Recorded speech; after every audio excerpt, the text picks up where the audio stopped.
Un réact et une interview de Jean-Philippe Tanguy.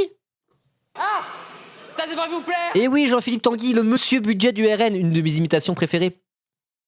Jean-Philippe Tanguy a été interviewé ce matin, c'était sur France Info.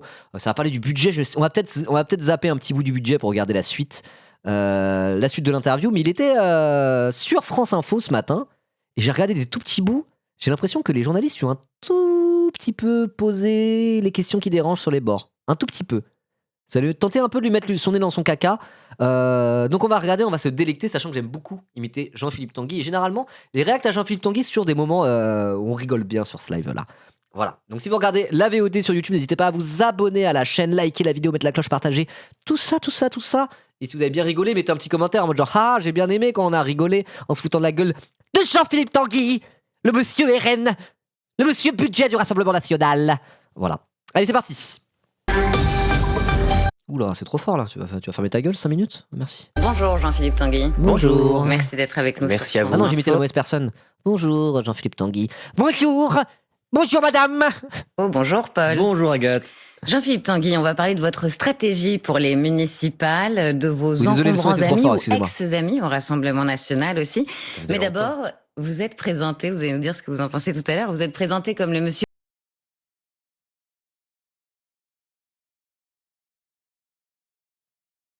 C'est quoi ça? On veut m'abattre? C'est quoi ça? Macron? T'arrêtes de faire des trucs comme ça, de couper ma connexion internet? Ça a bugué. Vous me voyez encore là? C'est YouTube qui a bugué seulement? C'est IA, hein. La connexion dans la sauce. C'est YouTube qui bug. Oh non, ça commence mal, hein. T'as du net pourri depuis ce matin? Ouais, c'est YouTube qui casse les couilles, c'est pas ma connexion internet, on est d'accord. Non mais wesh. Est-ce que vous Ah, c'est bon, pesez c'est bon. encore C'est bon. Donc, on vous appelle souvent le monsieur budget du RN, Jean-Philippe Tanguy. Qu'avez-vous à en dire? C'est vrai! Et vous, le RN, terreur du budget Barnier, Oui. à quoi vous êtes budgétaire? On entend surtout le PS qui a opté comme le monsieur économie du parti. Or, dans Ah non, cette c'est pas juste le monsieur budget, c'est le monsieur économie du parti. Hein. Voilà. Le plus sérieux dans les sujets économiques qu'ils ont trouvé, c'est Jean-Philippe Tanguy. Et en même temps, c'est même pas une hot take. C'est littéralement le plus formé et le plus sérieux sur les questions économiques et budgétaires de leur parti. Hein. séquence budgétaire, on entend surtout Non, je suis pas sur YouTube en même temps. Là, je suis sur YouTube parce qu'on regarde une vidéo sur YouTube. le PS qui a obtenu des concessions. On entend Édouard Philippe dont les troupes pourraient tout faire capoter. Mais vous, le RN, terreur Je vais rouler, hein, parce que là... Attendez. Je vais rouler un coup parce que là, ça commence à se répéter cette du histoire. budget Barnier. À quoi vous servez aujourd'hui? Est-ce que vous pesez encore ou vous êtes devenu spectateur?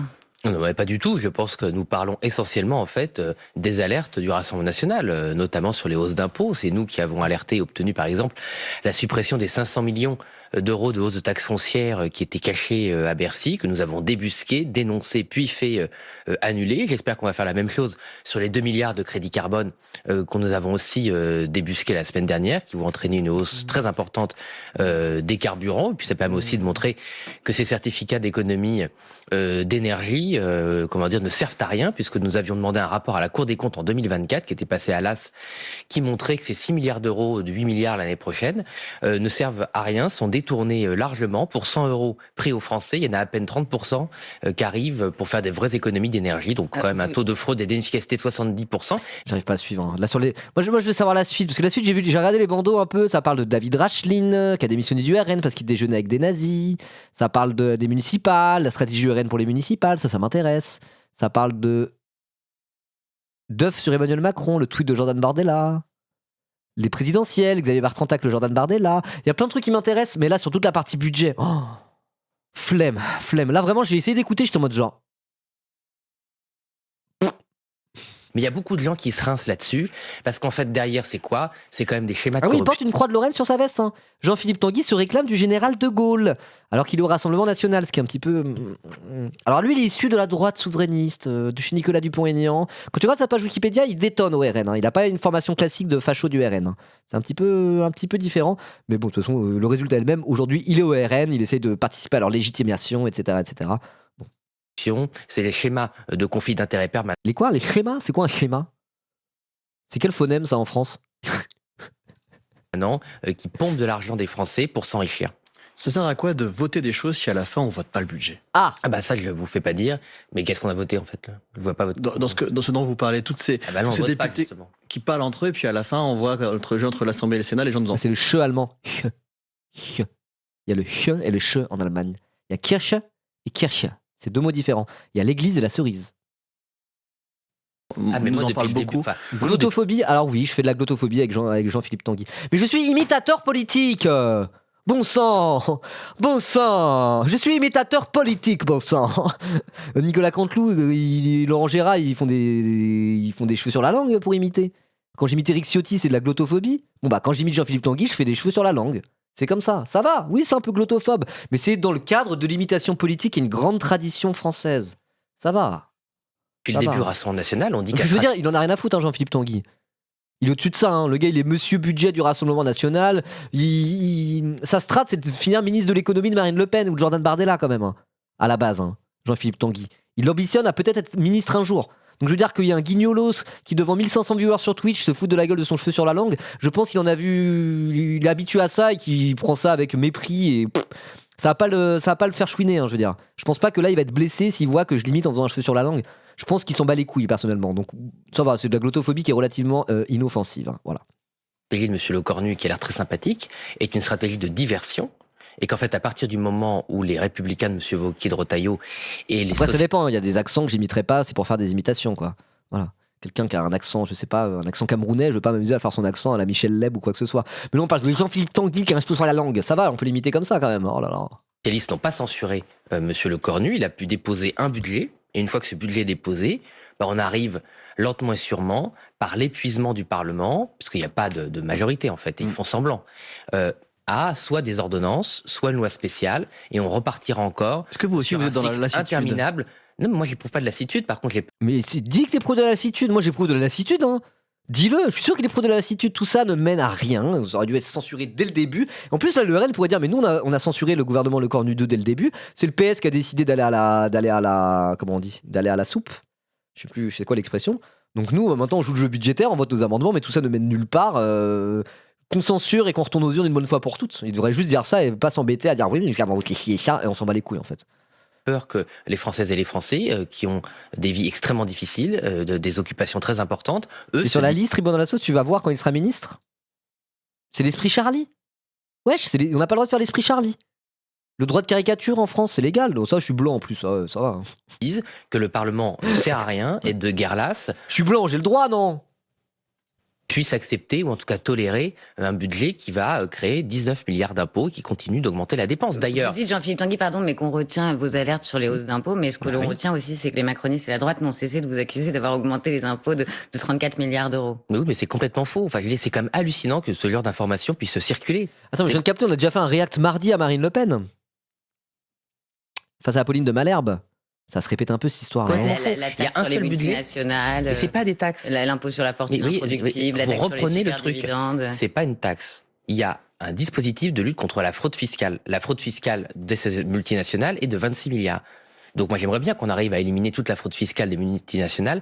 Ça m'étonnerait qu'on y arrive juste en votant un texte. Mais c'est répété partout depuis des semaines. Et pendant ce temps-là, on parle pas des vraies taxes, c'est-à-dire les 19 milliards d'impôts qui sont dans le budget. C'est pas une invention, c'est la réalité. Et bien là, plus personne n'en parle. Jean-Philippe Donc ces stratégies Tanguy. diverses. Mais qu'est-ce que tu parles? Les macronistes et la droite, ils parlent pas du fait qu'ils veulent pas voter le budget parce qu'on a trop augmenté les impôts ou je sais pas quoi. Bien sûr que si. Alors je suis d'accord que ce chiffre de 26 milliards pour la taxe sur les multinationales, c'est un chiffre un peu fantasque. Et là-dessus, je suis assez... fantasque, je sais plus comment on dit. Je suis d'accord avec Jean-Philippe Tanguy, effectivement. Normalement, ça devrait rapporter 26 milliards. En final, cette taxe-là, elle va pas rapporter 26 milliards. Mais déjà, c'est un argument de merde parce que tu l'as voté cette taxe, premièrement. Fantaisiste, ouais, c'est un chiffre un peu fantaisiste. Qui là n'est pas applicable en l'état, quoi. Je veux dire, on s'en bat les couilles de cette histoire de taxe. Son argument, ça reste le même argument de droite libérale que les macronistes LR, de dire on augmente un petit peu trop les impôts dans cette histoire et puis je trouve qu'on aurait dû passer la dépense publique et c'est honteux. Et pour ça, nous ne voterons pas le budget. Si le budget avait été plus macroniste et plus de droite que ça, peut-être qu'on l'aurait voté. Peut-être. Bon bah ok, dis je suis de droite, vive Emmanuel Macron et Nicolas Sarkozy à ce moment-là. Ça fonctionne très bien. Et quand même, avant-hier, les Républicains, les socialistes et les macronistes ont voté la loi de fin de gestion C'est pour 2025. Et Agathe, quoi, cette c'est loi Lamprey. Je confonds toujours, c'est Agathe Lamprey. Il n'y a pas une Agathe, c'est un nom qui ressemble à Agathe Lamprey, mais c'est un autre nom. Y a pas une Agathe Lombray aussi, un truc comme ça? Oui, c'est Agathe Lamprey. Non, c'est Agathe Lambray. C'est ça, Agathe Lambray. Y a pas une Agathe Lomprey aussi? Ou un truc comme ça?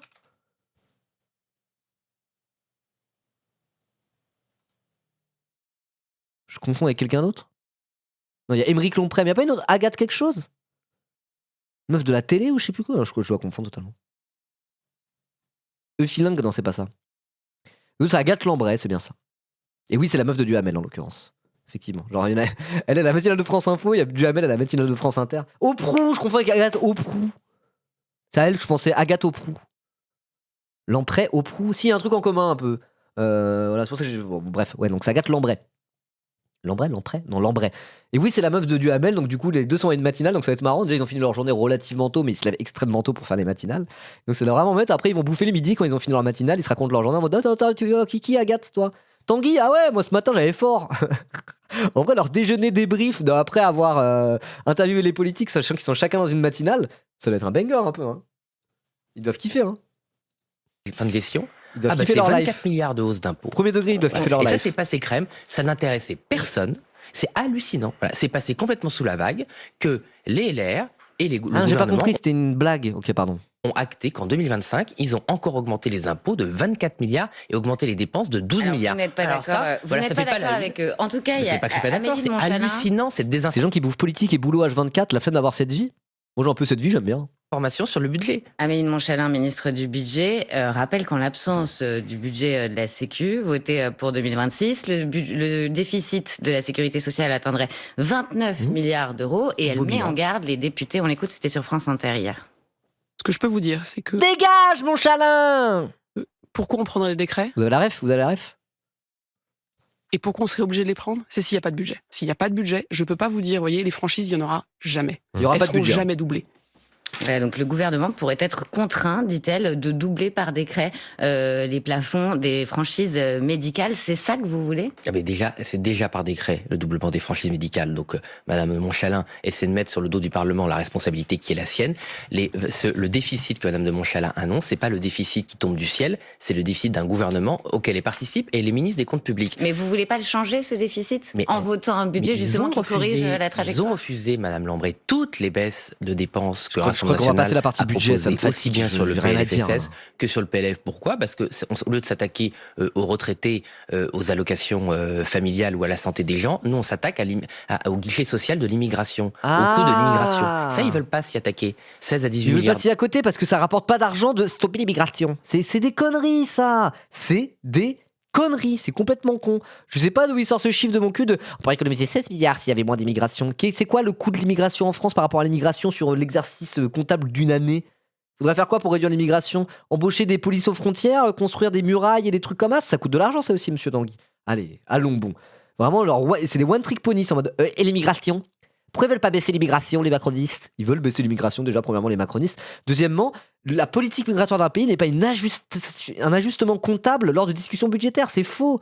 C'est faux de dire ça. Il suffit de regarder le nombre de gens qui n'ont pas la nationalité française, qui par la consommation et leur travail, de par la TVA qu'ils payent, de par la CSG qu'ils versent, de par les cotisations sociales qu'ils versent, même l'impôt sur le revenu parfois, qui contribuent à faire entrer des recettes dans l'État. Déjà, si tu prends ça, dans les étrangers en France, t'as une perte de zinzin. Je ne sais pas d'où il sort son chiffre de con de les 16 à 20 milliards de l'immigration par an. Allez, nique ta mère, Jean-Philippe Tanguy, sale fasciste de merde. Voilà, allez hop, là, j'en ai marre de commenter intelligemment. D'euros d'économie qu'on peut faire dès la première année. Ils veulent pas s'y attaquer. Donc comme ils veulent pas s'attaquer aux grands tabous qui ont structuré l'échec du système depuis 50 ans, ils font payer. Donc ils veulent désindexer les retraites, ils veulent désindexer les C'est moi, allocations Ribot dans la familiales. sauce, tu commences à avoir le cheveu sur la langue? Comment ça, pour de vrai? Je commence à avoir un réel cheveu sur la langue avec le temps? Et les aides sociales, ils veulent taxer de 800 millions les tickets restaurants, bref, Tanguy. la purge sociale pour faire payer aux Français la facture qu'ils ne veulent pas faire payer à leur propre échec. Monsieur Mais oui, Tanguy, tout à fait, pour sur l'immigration. donner Meloni, leur camarade et amie Giorgia Meloni, d'extrême droite, du coup, qui est la première ministre italienne, enfin la présidente du Conseil, je crois qu'on dit comme ça là-bas, depuis un petit moment. Elle est en mode genre, avec moi, ça sera zéro immigration, ça coûte trop cher au pays, puis je déteste les Noirs. Voilà, en gros, c'était ça la ligne, puisqu'elle est d'extrême droite. Et en fait, au bout de 1 an ou 2, elle est en mode genre.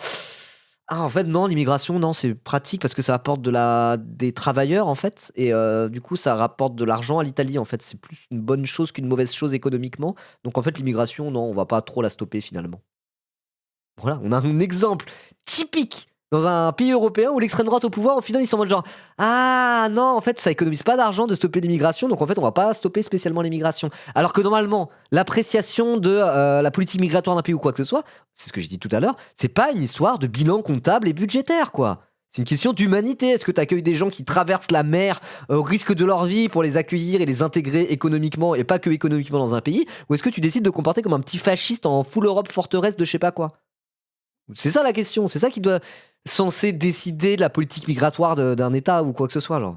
C'est pas une histoire d'ajustement budgétaire. Mais si tu regardes très concrètement, même en termes d'ajustement budgétaire, il n'y a aucun intérêt à stopper les migrations pour économiser 20 milliards. Ah ouais, si ça marche tant que ça, pourquoi Mélanie ne l'a pas fait alors qu'elle avait promis? Elle l'a pas fait justement pour des raisons d'ajustement budgétaire, stopper l'immigration. Donc tout ce discours n'a aucun putain de sens. Il y a un seul sens, c'est que c'est des putains de racistes, des putains de fachos en puissance, et ils veulent se faire élire en flattant des affects racistes de leurs électeurs et en pointant du doigt l'immigré, l'assisté, le noir, l'arabe de cité, que tout le problème de la France viendrait de lui. C'est bon, on connaît, vous êtes l'extrême droite, vous êtes le Rassemblement national. Dégage, Jean-Philippe Tanguy. Budget à la France, Sébastien Lecornu doit envisager le 49.3, ce n'est pas de moi, c'est du président du Sénat, président LR Gérard Larcher ce matin dans le Figaro. Finalement, est-ce que pour vous, Rassemblement national, cette utilisation du 49.3 permettrait d'adopter le texte sans vote, d'adopter le texte sans vote n'arrangerait pas tout le monde, dont vous? Ah mais ça n'arrangerait absolument pas le Rassemblement national, puisque ce serait une spoliation des contribuables et des assurés sociaux, des malades. Les malades, les assurés sociaux, les malades. Mais là, je comprends pas pourquoi il dit ça. S'il y a un 49.3, bah tu censures le gouvernement et le gouvernement sera censuré. Je comprends pas pourquoi il parle de ça. Encore une fois, si je comprends, parce qu'au lieu de dire la vérité aux Français, ils s'en battent les couilles, ils sont en mode genre le 49.3 c'est autoritaire. Oui, mais justement, le but c'est que tu puisses voter une censure. Je vous rappelle le principe d'un 49.3. Le 49.3, c'est le gouvernement qui dit ah ouais, vous voulez pas de cette loi? Ok. Bah si vous voulez pas de cette loi, moi je la passe en force. Il va falloir nous censurer et faire tomber le gouvernement et assumer que vous en voulez pas de cette loi. Est-ce que vous en voulez pas suffisamment pour nous censurer ou est-ce que tout ça c'est que de la gueule? C'est ça un 49.3. C'est littéralement le principe d'un 49.3. C'est un passage en force qui ouvre automatiquement une motion de censure et si effectivement l'opposition n'est pas d'accord pour que cette loi passe en force, et ben il faut carrément aller. Voilà, c'est faire tapis exactement. S'ils font tapis. Et en face, on voit si ça passe ou ça casse. Et si ça casse, c'est censure du gouvernement, il n'y a plus de gouvernement. Et donc logiquement, s'il y a un 49.3 budgétaire, vu les différentes forces à l'Assemblée ou quoi que ce soit, logiquement, le gouvernement, il tombe. Hein. Surtout que le PS a dit pas de 49.3. Donc s'ils font un 49.3 et que le PS est censé voter la motion de censure, il y a une majorité pour voter cette motion de censure. Donc en vrai, il devrait se dire, moi je ne suis pas inquiété par un 49.3. Car nous avons déjà voté la censure du gouvernement et un 49.3 ouvrira une censure automatique. Nous voterions évidemment, nous autres, le Rassemblement national, la censure du gouvernement en cas de 49.3 budgétaire comme nous l'avons déjà fait par le passé, sans même attendre un 49.3. La balle est dans le camp de ces traîtres du Parti Socialiste qui vendent aux Français une meilleure redistribution des richesses, tout ça pour s'allier de manière pathétique à la Macronie. Ce sont les partis du système. La balle est dans le camp des partis du système pour changer. C'est ce que Marine Le Pen dénonce depuis maintenant 20 ans. Nous sommes droit dans nos bottes. Il devrait dire ça. Au lieu de dire 49.3, je sais pas, je comprends pas. Pourquoi M. Larcher veut faire ça? Parce qu'il veut que le 49.3 maquille ce qu'ils ont fait au Sénat. Au Sénat, ils ont décidé que les retraités au-dessus de 1400 € étaient des privilégiés et qu'il fallait... On a trop d'interviews politiques. Maintenant, j'arrive à ressortir les éléments de langage et j'arrive à faire des discours du RN en impro comme ça. Je deviens un sophiste de zinzin. Moi, sur un plateau télé, ils vont me dire vas-y, fais le mec du RN, je le ferai bien. Je connais leurs éléments de langage. leur pension. Donc François Hollande... Hollande... ils disent nous sommes des nazis, à Hitler. Oui, c'est vrai, j'ai oublié ça dans l'imitation, pardon. avait déclaré qu'on était riche à 4 000 €. Pour M. Larcher, qui vraiment est dans le besoin, et je pense qu'il a un petit peu de mal à finir les fins de mois, M. Larcher, c'est 1 400 € la limite. Voilà, donc on en est là. Je rappelle que les sénateurs, c'est le dernier corps d'élus, qui a un régime préférentiel pour les retraites. C'est quoi le rapport avec le budget? Dire que moi, je suis pour supprimer le Sénat. Hein. Moi, je suis pour supprimer le Sénat, je vois pas à quoi ça sert le Sénat, on s'en bat les couilles du Sénat. En vrai, une seule chambre, l'Assemblée nationale, une démocratie un peu plus directe. Supprimer le Sénat, ça me va parfaitement. Moi, je serais pour supprimer le Sénat. En vrai, 6ème République sans Sénat, je suis sur cette ligne-là. Donc faites les sénateurs et leur salaire à 5 chiffres, évidemment. Mais c'est quoi le rapport avec les discussions budgétaires? On lui dit, le budget quand même, par rapport aux retraites, machin, il est en mode, vous saviez que les sénateurs étaient grassement payés? Ben oui, je suis d'accord, et il faudrait qu'ils soient moins grassement payés, voire carrément que les sénateurs n'existent plus. Ok? Mais c'est quoi le rapport avec les discussions budgétaires? Supprimer le Sénat, ça ne changerait rien, ça serait insignifiant en termes de budget de l'État. Hein. Donc c'est pas une question de budgétaire en fait. la manière dont sont grassement payés les sénateurs. C'est un problème de représentativité, quoi. Un problème de déconnexion entre les élus qui sont censés nous représenter et les Français. Et le Sénat, c'est ça. C'est que des gros bourges pétés de thunes, quoi. Et du coup, ils sont pas représentatifs des Français. C'est ça le problème. C'est ça le problème des gros salaires des sénateurs. C'est pas un problème budgétaire. Et vouloir faire croire à la France qu'on pourrait arranger les problèmes de déficit si, regardez, nos élites se gavaient moins sur votre dos, c'est pas vrai quand on parle des sénateurs et des députés. C'est une goutte d'eau dans l'océan budgétaire, en réalité. Par contre, ils disent pas ça de la classe capitaliste qui exploite l'intégralité des travailleurs, bizarrement. Là, ils se taisent. Hein. Quand c'est pour pointer Gérard Larcher, là, ils parlent. Quand c'est pour pointer, je sais pas, Bernard Arnault ou qui que ce soit, qui, je veux dire, qui gratte bien plus d'argent sur le dos des travailleurs qu'un sénateur, en de fait. Là, il ferme sa gueule, hein, bizarre. Peut-être parce qu'il est au service du grand capital, comme le reste de sa famille politique, la droite et l'extrême droite. Un mandat de sénateur, vous avez une Voilà, il dit retraite ça de... par démagogie, derrière, il protège les grands patrons. Exactement. Mais après, ça prend, hein, c'est pour une simple et bonne raison, c'est qu'il y a plein de gens, pour eux, la politique, c'est le gouvernement et l'État. C'est à peu près la même chose. Donc quand ils sont politisent, quand ils sont pas contents, c'est contre l'État qu'ils sont pas contents. Et qu'est-ce qui représente mieux que l'État que les impôts? Et c'est pour ça que naturellement, quelqu'un qui est un peu dépolitisé, qui est pas bien structuré politiquement, quand il n'est pas content, le premier truc sur lequel il va se retourner, c'est les impôts, car les impôts est le symbole de l'État, et l'État est le symbole pour eux, à tort, hein, du gouvernement. Alors que c'est pas du tout la même chose, un État et un gouvernement. Ce qui explique que beaucoup de gens en France sont anti-impôts par défaut, en fait. C'est quasiment une position par défaut. Et c'est pour ça qu'il faut avoir un prisme de lecture de classe, et parler de lutte de classe, et parler d'exploitation des travailleurs dans la société capitaliste, etc., etc. Parler d'exploitation des travailleurs dans la société capitaliste, etc., etc. Parce que ça permet en fait de vacciner quelque part contre tous ces Français qui, lorsqu'ils sont pas contents, par défaut vont se dire « Le problème c'est qu'on a trop d'impôts !» Non, le problème c'est pas qu'on a trop d'impôts. Si les salaires suivaient, si tout le monde était payé correctement sans se faire voler sa plus-value par la classe capitaliste qui eux sont milliardaires et en plus échappent à l'impôt, il n'y aurait pas de problème d'impôts en France. Si tout le monde gagnait plus d'argent, paierait des impôts, bah ça irait. Et en plus, si les services publics suivaient par rapport à notre taux d'imposition, tout le monde serait content. Donc c'est pour ça. Genre, remettre une vision de classe, une vision économique en mode salarié contre patron à l'ancienne dans tout ce merdier, c'est la meilleure manière de, on va dire, déconstruire un peu ces espèces d'idées reçues et cette perception de la politique où le gouvernement qu'on déteste, c'est l'État c'est les impôts, donc je déteste les impôts. Vous voyez ce que je veux dire ? Voilà. Et c'est aussi pour ça que, effectivement, un Jean-Philippe Tanguy s'en prend aux sénateurs qui sont grassement payés. Il s'en prend jamais aux milliardaires. Il s'en bat les couilles. Tout ça, c'est de la démagogie de bas étage, quoi. 1800 €. Mais alors 1400 €, c'est trop. Donc voilà, monsieur Larcher et ses amis, ils veulent pas qu'on voit leur turpitude, ils veulent pas qu'on voit leur choix, et donc ils veulent faire un 49.3 pour que ça passe crème, comme ça fait depuis 3 ans. Vous préférez une loi spéciale, Jean-Philippe Tanguy, qui coûterait selon Bercy 12 milliards d'euros à peine entrée en vigueur. Il a dit ça passe crème. Mais la loi qui coûterait 12 milliards d'euros à peine entrée en vigueur, c'est des conneries. La loi spéciale, derrière, tu peux faire un projet de loi rectificatif. Et tu peux même faire un projet de loi de finances rectificatif de la sécurité sociale. Au pire, tu fais passer temporairement le budget de l'année, la loi spéciale pour passer de l'année de 2025 à 2026, tu réorganises des législatives anticipées ou quelque chose comme ça, et derrière, tu vois si enfin une majorité se dégage pour, à travers un projet de loi de financement rectificatif, puisse gommer les 19 milliards de déficit de je sais pas quoi. On pourrait imaginer ça. Mais non, toujours le chantage à la stabilité, au déficit. Allez vous faire foutre ou non, ça va quoi. Ah non, on peut pas traverser une crise politique qui pourrait amener à du changement. On peut pas vivre la politique dans ce pays alors que c'est l'histoire républicaine de la France qui est des crises de régime et des changements de régime et pour le meilleur. La 5ème République, même si ça pue la merde, c'est un peu mieux que le Second Empire. C'est plus républicain quand même, vous voyez ce que je veux dire. Et donc non, on doit se priver de politique au nom de la stabilité et de la dette, quoi. Il y a un moment éminemment politique qui peut émerger parce qu'on traverse une crise de régime sans précédent. Non, ne parlons pas de politique, ne faisons pas de politique, voyons. On doit voter le budget. Bah non. Si c'est la crise politique, si c'est la crise de régime, allons dedans. C'est comme ça. Si derrière, c'est en mode genre, oui, mais les marchés financiers, ah oui, il n'aurait pas dû y avoir de révolution française, il n'aurait pas dû y avoir la fin de la royauté et de l'ancien régime en France et le passage à la République en 1793, etc., parce que le royaume était très endetté. On s'en bat les couilles, c'est justement parce que le royaume était très endetté qu'il fallait faire cette révolution aussi, en 1789, le début de la République. Là c'est pareil.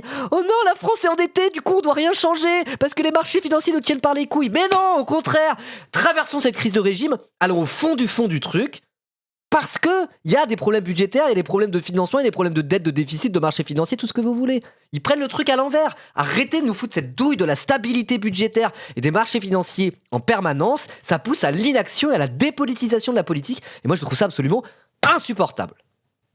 Voilà. Oui, mais le CAC 40 n'existait pas à l'époque. Le royaume français était infiniment plus endetté dans la merde d'un point de vue budgétaire que notre bon vieil État français en 2025-2026. Hein. Très clairement. Hein. Et ça part de là, la révolution aussi. Hein. Ça part de tout un tas de politiques fiscales mises en place par le royaume, et le tiers-État est en mode genre... Wesh, on n'a aucune décision à... On n'a pas notre mot à dire là-dessus, quoi. Vous augmentez les impôts, juste parce que vous faites la guerre partout et c'est la merde et vous gérez mal votre royaume de cons, là. On aimerait rien avoir notre mot à dire.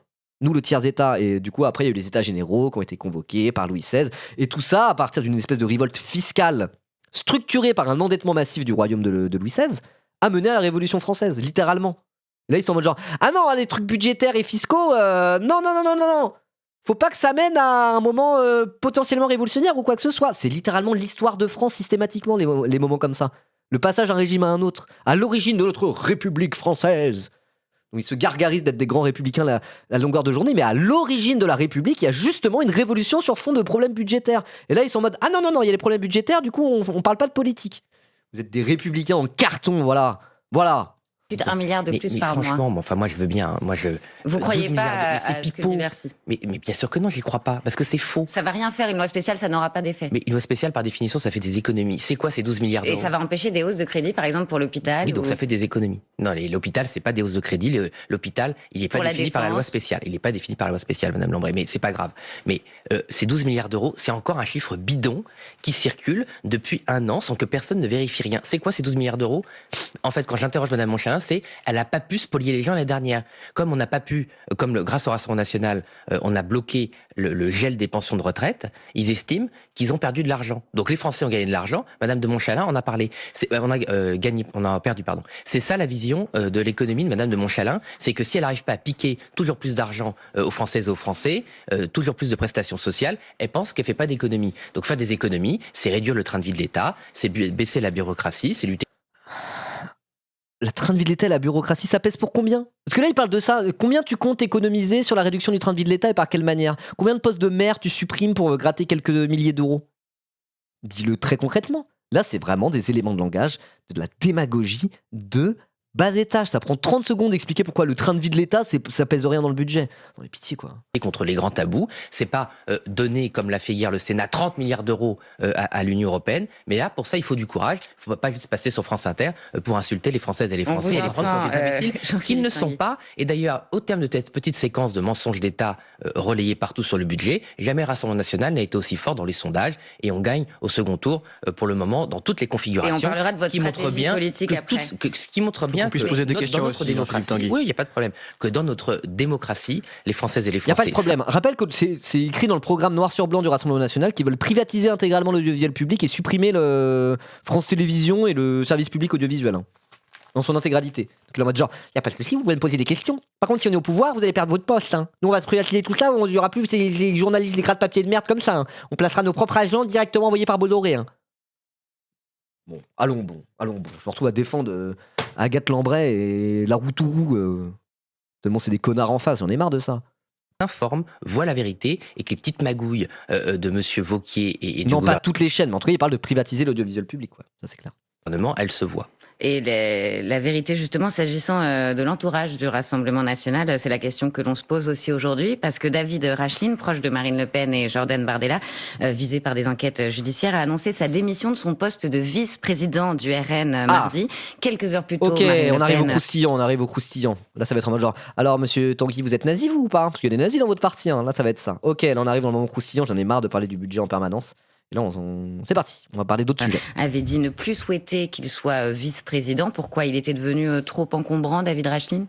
Non, mais je pense que David Rachline était très clair dans son communiqué de presse et que la prise de parole de Marine Le Pen a été très claire.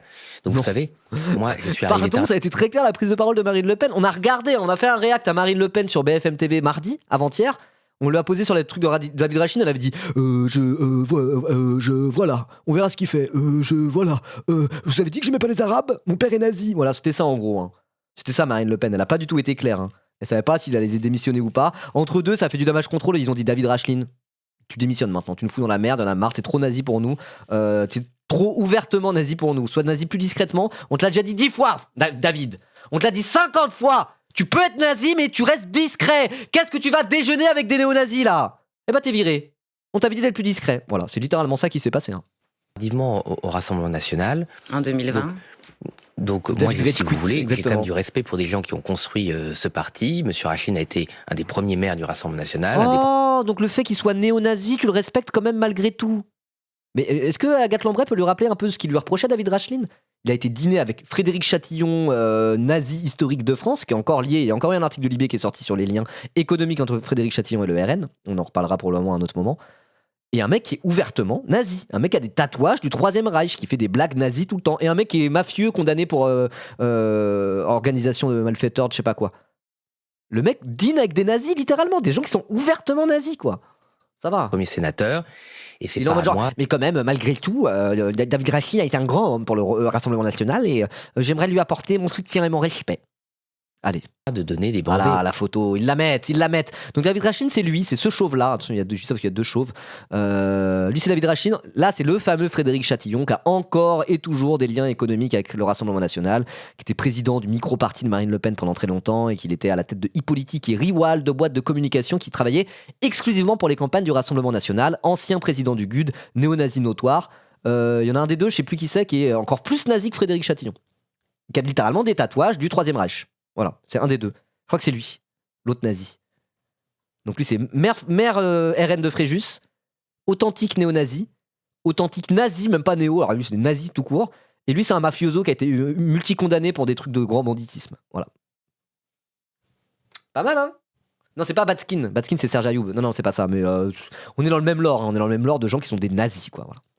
Donc Marine Le Pen a pris position. Ça me fait quand même un peu plaisir sur les bords de voir que sur France Info, je dis pas ça pour sucer France Info, hein, mais de voir que sur une grosse chaîne d'infos en continu, ils mettent la photo de David Rachlin comme ça pour bien dire à Jean-Philippe Tanguy, bah alors, il y a des nazis dans ton parti. Moi, ça c'est un sujet que je connais vraiment bien, je me suis vraiment renseigné là-dessus, la GUD Connexion, l'arrière-cuisine du RN, les différents nazillons qui traînent dans leurs trucs. C'est un sujet que je connais bien mais dont on ne parle jamais dans les grands médias. Et donc là, de voir que cette photo issue de l'article Mediapart, par rapport à toute l'enquête qu'a pu faire Mediapart et les enquêtes qu'ont fait Mediapart depuis des années sur les connexions avec les pires nazillons de France, avec le Rassemblement National et tout, de voir cette photo, où nous on l'a lu l'article de Mediapart, on en a parlé, on a essayé de le relayer parce que personne n'en parle, de voir comme ça sur France Info, je suis en mode genre, franchement je suis content, je me réjouis de ça. Voilà.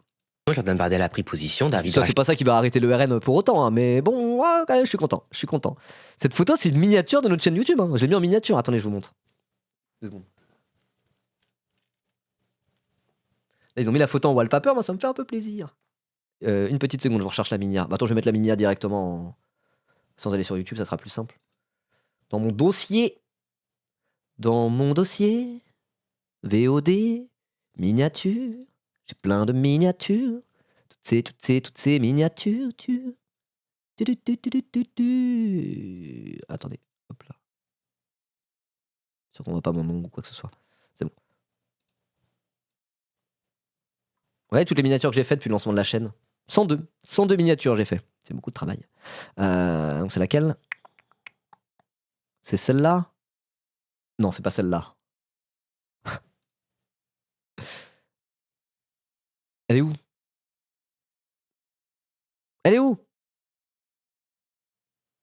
C'est une photo, c'est une des rares miniatures où il n'y a pas ma tête dessus. Alors, numéro 76. Ouais, c'est la même photo. J'ai utilisé en miniature YouTube quand même. Et là, de voir la même photo que j'utilisais en miniature YouTube pour dire regardez le RN c'est des nazis, ce que je dis en boucle depuis que j'ai lancé cette chaîne. Hein. C'est le cœur de mon problème, c'est mon problème, mais de mes sujets, c'est quand même dénoncer l'extrême droite, les pointer du doigt et rappeler d'ailleurs leurs origines, leurs liens avec des milieux d'extrême droite qui sont littéralement néo-nazis et fascistes quoi. Mais objectivement quoi. Donc j'avais fait cette miniature, vice-président du RN, nazi et mafieux. Et lui c'est un authentique mafieux quoi. Voilà. Please grog Kirkify dispute. Aïe. Voilà. Donc c'est la même photo qu'ils ont mis derrière Jean-Philippe Tanguy. Ça me fait un peu plaisir. Voilà. Puis on a tiré des conséquences, dont acte. Derrière vous, il y a une photo pour ceux qui nous écoutent à la radio. Il faut mettre le canal 16 et nous écouter nous regarder à la télévision. Ce qui interroge, c'est cette éviction de David Rachlin pour une photo avec l'ancien leader du GUD, Frédéric Chatillon, alors que Libération a révélé des éléments qui accréditent. Ah, ça fait plaisir d'entendre ça. Moi qui suis ça depuis longtemps, les trucs avec Frédéric Chatillon. J'ai lu des articles de Marine Turki sur Mediapart qui datent d'il y a 7 ans. Marine Turki qui a enquêté là-dessus à Donf. Elle a fait plusieurs dossiers sur ce qu'elle appelle la Good Connection, avec vraiment du travail d'investigation, relever des choses. À la fin, elle était carrément sous protection policière. Elle ne pouvait plus traiter certaines manifs d'extrême droite parce qu'elle était en danger par rapport à des groupuscules néo-nazis. C'est un truc que j'ai vraiment taffé ce sujet-là à mort et on n'en parle jamais. Et là, de voir que c'est en mode selon Libération qui a révélé vos liens avec Frédéric Chatillon, le tatati, le tatata, qu'ils en parlent directement à 8h43 dans la matinale de France Info, premier degré, je suis en mode genre, ah, bah enfin on parle de mes sujets à la télévision, quoi. Premier degré, ça me fait plaisir de voir ça. Je vais juste chercher un briquet, un cendrier, je suis désolé les amis, j'en ai pour une seconde, j'arrive, hein. C'est juste à côté, bougez pas.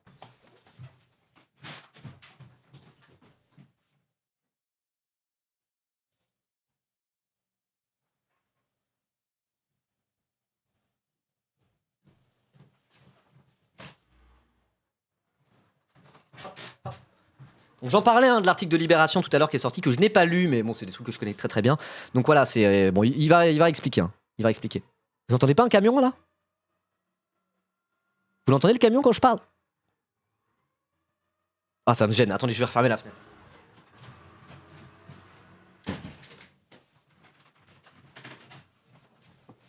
Voilà, c'est pas grave. Non, vous l'entendez pas, mais moi je l'entendais, ça me saoulait. Ok. La barre est au sol, quand on parle du RN, ça devrait être la norme, mais ça fait plaisir quand même. Alors oui, évidemment, mais bon, genre... Ouais, ça devrait être la norme, mais... Le football, il a changé. Voilà. Une contribution en sous-main de ce même Frédéric Chatillon aux campagnes présidentielles. Attendez, du coup, je remets du début de sa question, là. Parce que c'est important. Cette éviction de David Racheline, il nous écoute à la radio, il faut mettre le canal 16 et nous écouter nous regarder à la télévision, ce qui interroge... Allez pas sur le canal 16, allez sur la chaîne Twitch de Ribot dans la sauce, twitch.tv/Ribot dans la sauce, bien sûr. Abonnez-vous aussi à la chaîne de VOD, etc. On s'en fout du canal 16, hein, ok? N'hésitez pas à se battre la chaîne d'ailleurs, let's go. De David Racheline pour une photo avec l'ancien leader du GUD, Frédéric Chatillon, alors que Libération a révélé des éléments qui accréditent une contribution en sous-main de ce même Frédéric Chatillon aux campagnes présidentielles de 2022 et aussi en 2024 pour la propagande officielle du Rassemblement national. Alors c'est pour remettre les choses en contexte, Frédéric Chatillon, alors déjà le GUD, c'est Groupe Union Défense, c'est des nationalistes révolutionnaires, suprémacistes blancs, proches des milieux néo-nazis, ultra vénères. Ça a été dissous à un moment donné d'ailleurs, tellement c'était... il menait des actions violentes et tout. Donc c'est l'ancien président du GUD, Frédéric Chatillon, et c'est un ami de fac, un ami proche de Marine Le Pen depuis des années, qui a participé économiquement à des campagnes de Marine Le Pen. Comme je disais, il a été président de son micro-parti qui s'appelle Jaune. Il a été trésorier indirectement du FN. Non, il était trésorier de son micro-parti. Enfin, bref, je sais plus. Mais c'est un peu le monsieur communication et économie, pas économie, mais financement dans les campagnes du RN.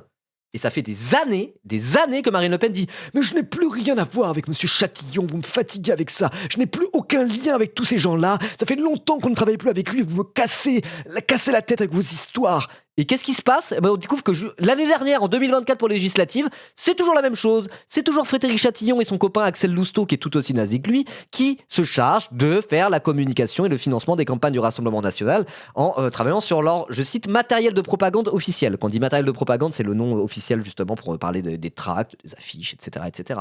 Donc Marine Le Pen ment depuis des années en disant « Je n'ai plus rien à voir avec monsieur le nazi Chatillon que j'ai connu par le passé. Arrêtez de me ramener à ça, c'était il y a 40 ans. » Non, c'était en 2024 encore, grosse menteuse de merde. Hein. Donc merci Libération d'avoir enquêté là-dessus, d'avoir révélé ça pour le coup.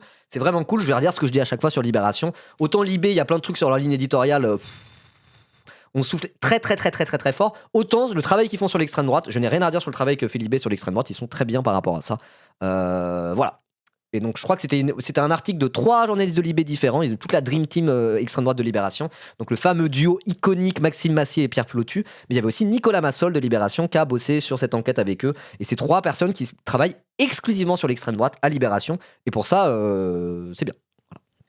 En fait, il n'était pas du tout tenu à distance, contrairement à ce que disait Marine Le Pen, Frédéric Chatillon. Bah, écoutez, si c'est en sous-main, c'est qu'il est tenu à distance. Parce que moi, c'est lui qui touche l'argent. D'accord, mais moi je suis pas au courant, et comme l'a dit... personne n'est au courant. Oh, comme c'est bizarre, personne n'est au courant. Jordan Bardella avait déjà été interrogé sur cette interrogation, et on n'est pas au courant du capital des entreprises. Enfin, Mais bien sûr que si! Marine Le Pen le connaît depuis les années 80. Allô? Ça fait 40 ans qu'ils sont amis. Je sais pas, c'est un hasard. C'est un hasard! Non mais sérieux. Quand vous avez Vous recours voulez à des dire que vous travaillez prestataires, avec des gens, mais sans savoir sans que ce connaître sont ces l'actionnariat, personnes-là avec lesquelles vous travaillez. c'est rarement public. Ça vous gêne Si pas vous connaissez les Mais actionnaires, c'est un mytho quand il dit ça. On ne sait pas d'où vient l'argent des gens avec qui on travaille. Quand Sarkozy, quand il a reçu l'argent de la Libye, de Kadhafi, il ne savait pas. C'est comme ça la politique. On ne sait pas d'où viennent nos financements. Mens moins fort, s'il te plaît. Mens moins fort, Jean-Philippe Tanguy. Vous savez, c'est quoi le pire? C'est que Jean-Philippe Tanguy, lui, vient pas de cette droite nationaliste nazie-là. Alors, ça reste un raciste, un mec du RN, ça dégage très très fort. Mais de base, historiquement, ces gens-là, les Frédéric Chatillon, c'est pas ses potes spécialement, hein, Jean-Philippe Tanguy. Bon, vraisemblablement, il a une certaine tolérance pour les nazis, hein. Évidemment, ça reste un gros racelard du Rassemblement National. Me faites pas dire ce que j'ai pas dit. Mais je veux dire, il y a après ce côté où il vient rattraper les pots cassés alors que c'est pas de son propre chef, hein, pour le coup, qui est des nazis au sein du RN. Je pense que premier degré, il préférerait pas par conviction politique, mais parce que ça serait plus simple d'arrêter de devoir défendre le fait qu'il y ait des nazis proches de son mouvement, quoi, premier degré. Donc là, il se retrouve à rattraper les pots cassés comme une merde. Bah ouais, mon gars, fallait pas joindre un parti de nazillons comme ça avec ta croix de Lorraine, c'est de ta faute ou moment, allez, nique ta mère. toutes les entreprises avec qui vous travaillez, Pardon. vous êtes très forte. Mais vous, sur un plan personnel, ça vous gêne pas cette proximité Ah, mais avec si, moi, l'ancien j'ai leader déjà du dit- GUD? Mais moi, j'ai déjà dit plusieurs fois publiquement que je considérais qu'on n'avait pas à travailler avec des gens, comment dire, qui régulièrement affichent un soutien à un certain nombre de manifestations insupportables. Mais moi, j'ai déjà dit publiquement, et c'est d'ailleurs pour ça que nous ne travaillons plus avec ces personnes. Donc vous Et redites à vous Marine travaillez encore avec ces personnes. Je suis d'accord, mais vous travaillez encore avec ces personnes malgré tout. Le Pen qu'il faut couper les ponts à Moi, Frédéric je dis Chatillon. rien, je dis Ça rien. fait 15 ans qu'elle dit qu'elle a coupé les ponts. Elle va pas le faire. C'est trop son pote. Marine Le Pen. Marine Le Pen n'a pas besoin que je lui dise quelque chose, elle le sait très bien. Vous avez remarqué, je dis de plus en plus nique ta mère. Je dis moins fils de pute qu'avant. J'essaye de me censurer, mais je dis nique ta mère en ce moment. J'ai besoin de vacances. Et Jordan Bardella, lui aussi. Mais vous êtes Est-ce dit que vous, Jean-Philippe Tanguy, vous dites que vous êtes arrivé plus tard au Rassemblement National, vous C'est saviez mieux, que ouais, Marine c'est Le mieux. Pen Non, ça va, Jean- c'est plus neutre, non. C'est un peu mieux, je m'améliore. Peut-être qu'un jour j'arrêterai d'être grossier comme ça. Je suis désolé, c'est mon côté rabelaisien. J'utilise la vulgarité, j'ai toujours été vulgaire, j'utilise la vulgarité dans ma façon de parler. J'aime bien, ce que j'aime bien faire, c'est parler à un niveau pas soutenu, mais relativement un peu pro, machin, où je suis en mode oh, je sors des termes techniques, tatati tatata, et je finis par une grosse insulte. C'est un peu mon style, c'est un peu ma prose, quoi. Mais du coup, oui, il y a beaucoup de trucs un peu comme la plupart des insultes sont oppressives. Il y a des trucs, c'est vrai que c'est pas terrible. Voilà. Jordan Bardella était très Un jour, proche, peut-être, je changerai par rapport à ça. de Pardon. David Racheline. Est-ce NTM que nonobstant, cette voilà, exactement. proximité vous a dérangé? Est-ce que vous Tu sais estimez qu'il y avait que cette prose aussi. Dis-moi, Turbo Raclette, j'ai l'impression que c'est une mauvaise blague. De mélanger un langage soutenu avec un langage oral nettement plus familier. Céline, tu vas dire Céline? Si tu dis Céline, bon. C'est qui, Turbo Raclette? Réponds. Céline Welbeck. Ah bah ouais. Céline et Welbeck, les deux. il aurait fallu prendre... Après, de- Papacito, il est un peu de cette école-là, entre guillemets. Hein. Parce qu'il aime bien parler, il parle bien, Papacito. Il est éloquent. Sans ça, il n'aurait pas eu le succès qu'il a eu. On peut pas lui enlever ça. Il a un certain talent oratoire. Après, bon, il est insupportable et horrible, hein, Je ne sais évidemment. pas ce que c'est Mais c'est vrai que que parfois, super il est là, il profil. parle un peu bien, et puis en même temps, il dit des trucs ultra vulgaires, dans des phrases qui sont bien construites et tout. Il est un petit peu dans ce truc-là, quoi. Mais on l'emmerde, évidemment. Merci, Irfan, pour le Prime. Merci beaucoup. Vaut mieux des gens vulgaires qui avancent pas masqués que des langues de bois bien polissées. Moi, je suis d'accord avec ça. Hein. Je suis d'accord avec ça. Donc, normalement, ça va. à distance plus tôt. Ben non, mais moi pas du tout. Moi, David Rachlin, j'ai rencontré quelques fois. Il était charmant, c'était un très bon maire, très bien réélu. C'est Bon, après, il est nazi, mais moi, je le savais pas. un peu plus, il a tiré les conséquences d'un certain nombre de choses. Et Et moi, pourquoi- j'ai aucune animosité contre David Rachlin et ses électeurs non plus, visiblement. Et par contre, Frédéric Chatillon, qu'on vous comprenne bien, lui, par contre, vous voulez qu'il sorte du parti.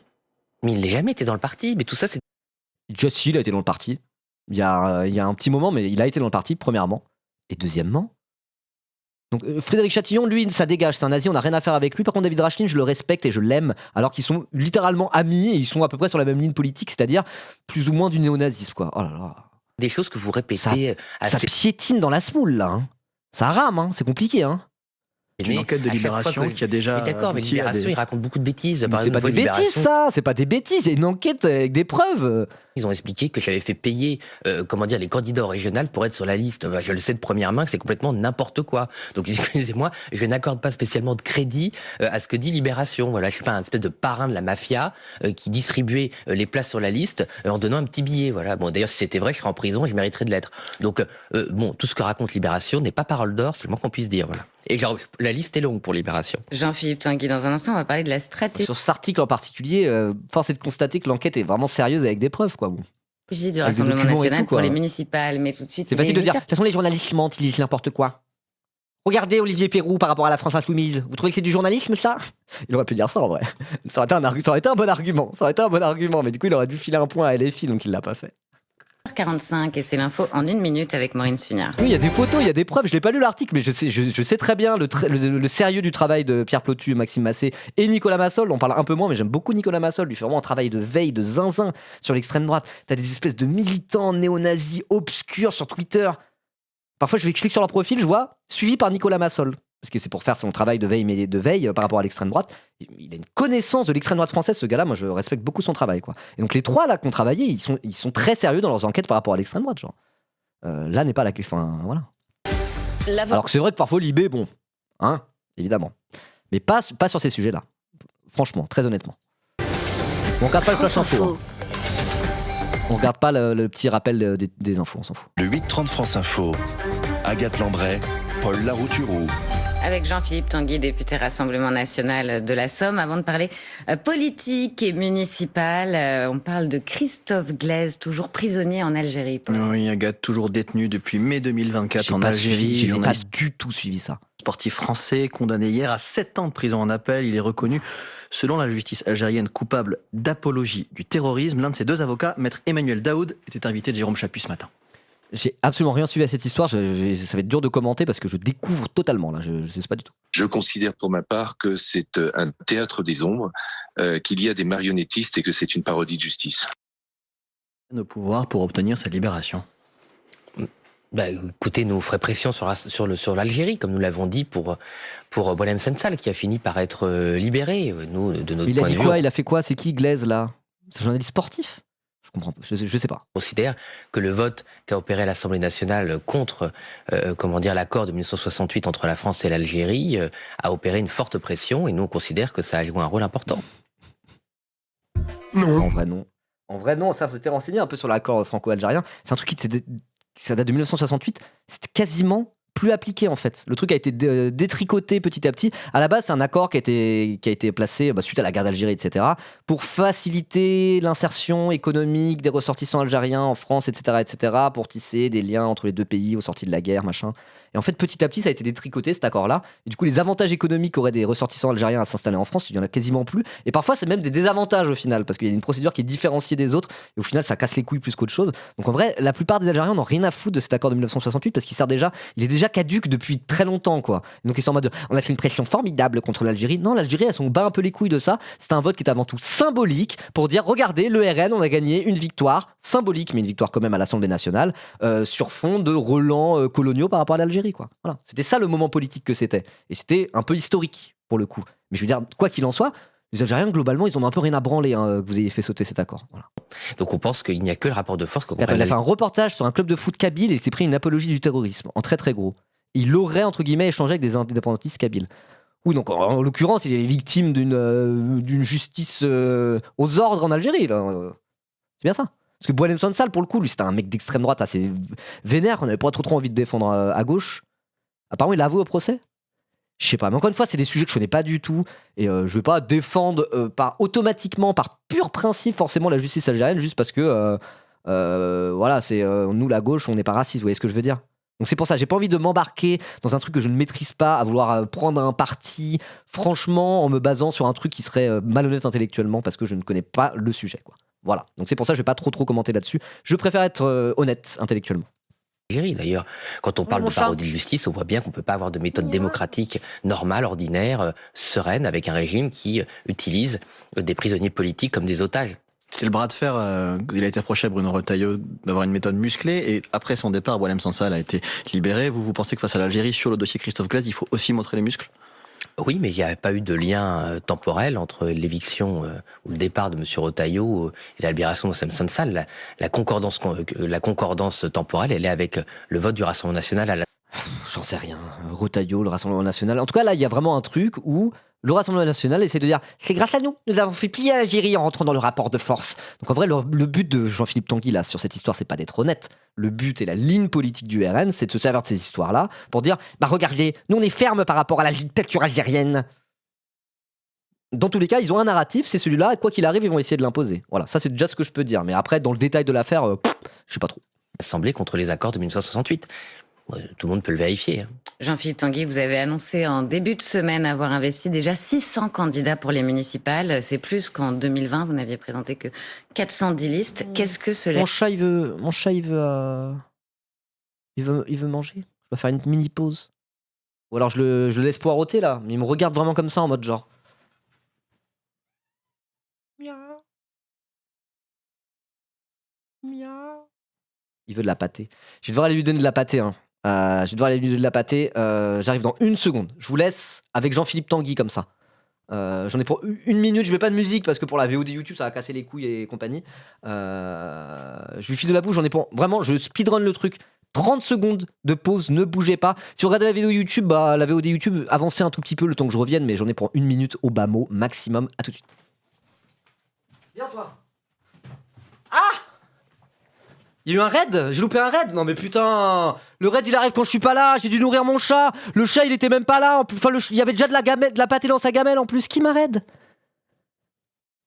Ah c'est Daimon! Salut Daimon, comment ça va? Depuis l'autre soir. Du coup j'ai couru là. J'ai couru pour aller nourrir le chat et il avait déjà de la pâtée dans sa gamelle ce con. Putain. Merci beaucoup pour le raid Daimon. Mais non mais ça va, vous avez attendu 10 secondes le temps que je remonte. Hein. Je suis parti moins d'1 minute. Merci beaucoup pour le raid Diamond. Attends, je te fais un petit shout-out. Là, on est beaucoup parce qu'on est en front page. Allez suivre Diamond si vous aimez bien les revues de presse, les trucs de politique. De manière générale, Diamond, il stream plus le soir, voire la nuit, mais il fait beaucoup de revues de presse. Il parle pas mal international. C'est vraiment très très bien. Ça fait partie de ces streamers qui ne font pas que du React, ces streamers politiques qui ne font pas que du React et qui lisent vraiment la presse, qui lisent les articles. Donc il y a vraiment de l'info à aller chercher et tout et tout. Moi, j'aime vraiment beaucoup. D'ailleurs, j'étais. Attends, je vais parler de ça vite fait. J'étais chez Diamond l'autre soir. On a fait un petit feat tous les deux, on a parlé un peu union de la gauche et tout, puis après ça se barrait en revue de presse à moitié à deux et tout, c'était assez sympa. Un format intéressant.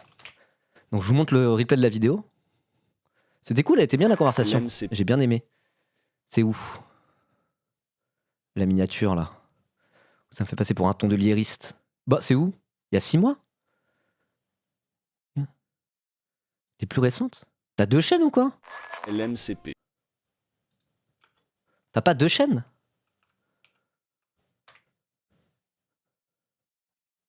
Il y a 3 chaînes? Mais combien de chaînes? Ah non, t'as une chaîne à l'ancienne? C'est la chaîne Diamond Radio Libre? Ah, c'est ici, merci. T'as une 3e chaîne ou quoi?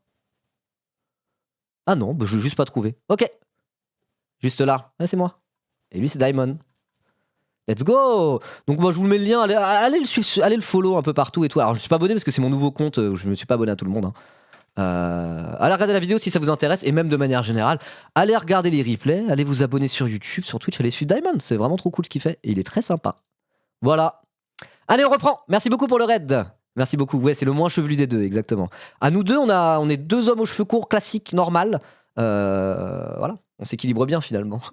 Merci pour le raid, allez on va reprendre. Avoir investi déjà 600 candidats pour donc les les municipales. Là, ça va parler des municipales. Plus qu'en 2020, vous n'aviez présenté que 410 listes. Qu'est-ce que cela signifie? Déjà, c'est que le début et j'espère que ça montera en puissance et ça montre que sur le terrain, nous sommes de plus en plus présents, en lien avec nos scores, en lien avec notre enracinement, en lien avec le résultat de nos maires sur le terrain, le bilan qui sème autour d'eux. Donc, c'est une très bonne nouvelle. C'est quoi votre objectif? Alors, on peut pas lui donner tort là, hein. Surtout qu'il y a plein d'endroits, c'est très géographique cette histoire de qui vote RN, qui vote pas RN. Il y a des endroits, typiquement les villes, pas les villages, hein, les villes, les vraies villes, les villes moyennes, voire grandes. De plus en plus de petites villes, voire des villes moyennes peuvent tomber du côté du RN. Mais bon, en France, globalement, c'est les citadins votent plutôt à gauche et dans la ruralité, le périurbain, ça vote de plus en plus Rassemblement National. On le sait très bien, c'est pas un secret. Même si évidemment, il y a plein de gens à la campagne qui sont de gauche et qui détestent le RN et il y a aussi des gros raslards dans les villes. Mais dans les grandes lignes, il y a vraiment ça. Ce découpage géographique des votes, on le voit en France, comme on le voit dans à peu près tous les pays occidentaux. Et aux États-Unis, par exemple, c'est tout aussi massif, voire beaucoup plus encore. Et tout ça pour dire que le RN, là, quand même, sur ces municipales, a les cartes en main pour récupérer beaucoup de mairies, je pense. Notamment des petites villes, voire des villages. Donc j'ai un peu peur du résultat des municipales. On parle beaucoup de la gauche. Est-ce que LFI va remporter des mairies? Est-ce que le rééquilibrage des différentes mairies dans la gauche française est-ce que ça va se rééquilibrer en allant dans le sens d'un peu plus de LFI, un peu moins de PS, etc. pour que ça colle plus au rapport de force qu'il y a actuellement au sein de la gauche française. On parle beaucoup de la gauche française pour ces municipales parce qu'il y a tout un tas de trucs qui se jouent. des enjeux par rapport à notamment à LFI, de ses rapports avec les autres partis de gauche, etc. Et on parle pas beaucoup du RN, mais le raz-de-marée bleu marine sur nos petites villes et sur nos villages, il peut arriver. Hein. Et de la même manière qu'en 2022, pendant les élections législatives, on pensait pas au RN, on ne parlait pas du RN. Hein. On était en mode, mais ils n'ont pas de groupe parlementaire, ils gagnent pas des élections législatives, ces gens-là, voyons. Et ben ils sont passés à 89 députés et un groupe parlementaire pour la première fois, quoi. Donc j'ai un peu peur qu'on ait des mauvaises surprises pour les municipales en ce qui concerne le Rassemblement national, mais en même temps, vu leur base électorale massive, hein, quasiment 30%, ils ont un plafond de verre. Ils ont un vrai plafond de verre qu'ils peuvent pas dépasser. Parce que pour l'instant, il y a encore une majorité à peu près, il semblerait, des Français qui peuvent pas les blairer. Mais en termes de base électorale, c'est eux qui ont la plus grosse base électorale d'adhésion franche, quoi. Et donc c'est pour ça que j'ai un peu peur pour les municipales. On verra, mais quand Jean-Philippe Tanguy dit « Nous sommes très bien implantés en France, Marine a fait du super boulot là-dessus, les petits villages et les petites villes, c'est pour nous. » Et bah, hélas, je peux pas trop lui donner tort. Hein. Cette fois. Parce que c'était un échec en 2020. Vous Salut avez les gagné. Isol, vous trouvez pas qu'il a un air déprimé ou c'est juste moi? Jean-Philippe Tanguy? Si, mais je pense qu'il est fatigué, il attend les vacances de Noël comme beaucoup, hein, comme moi.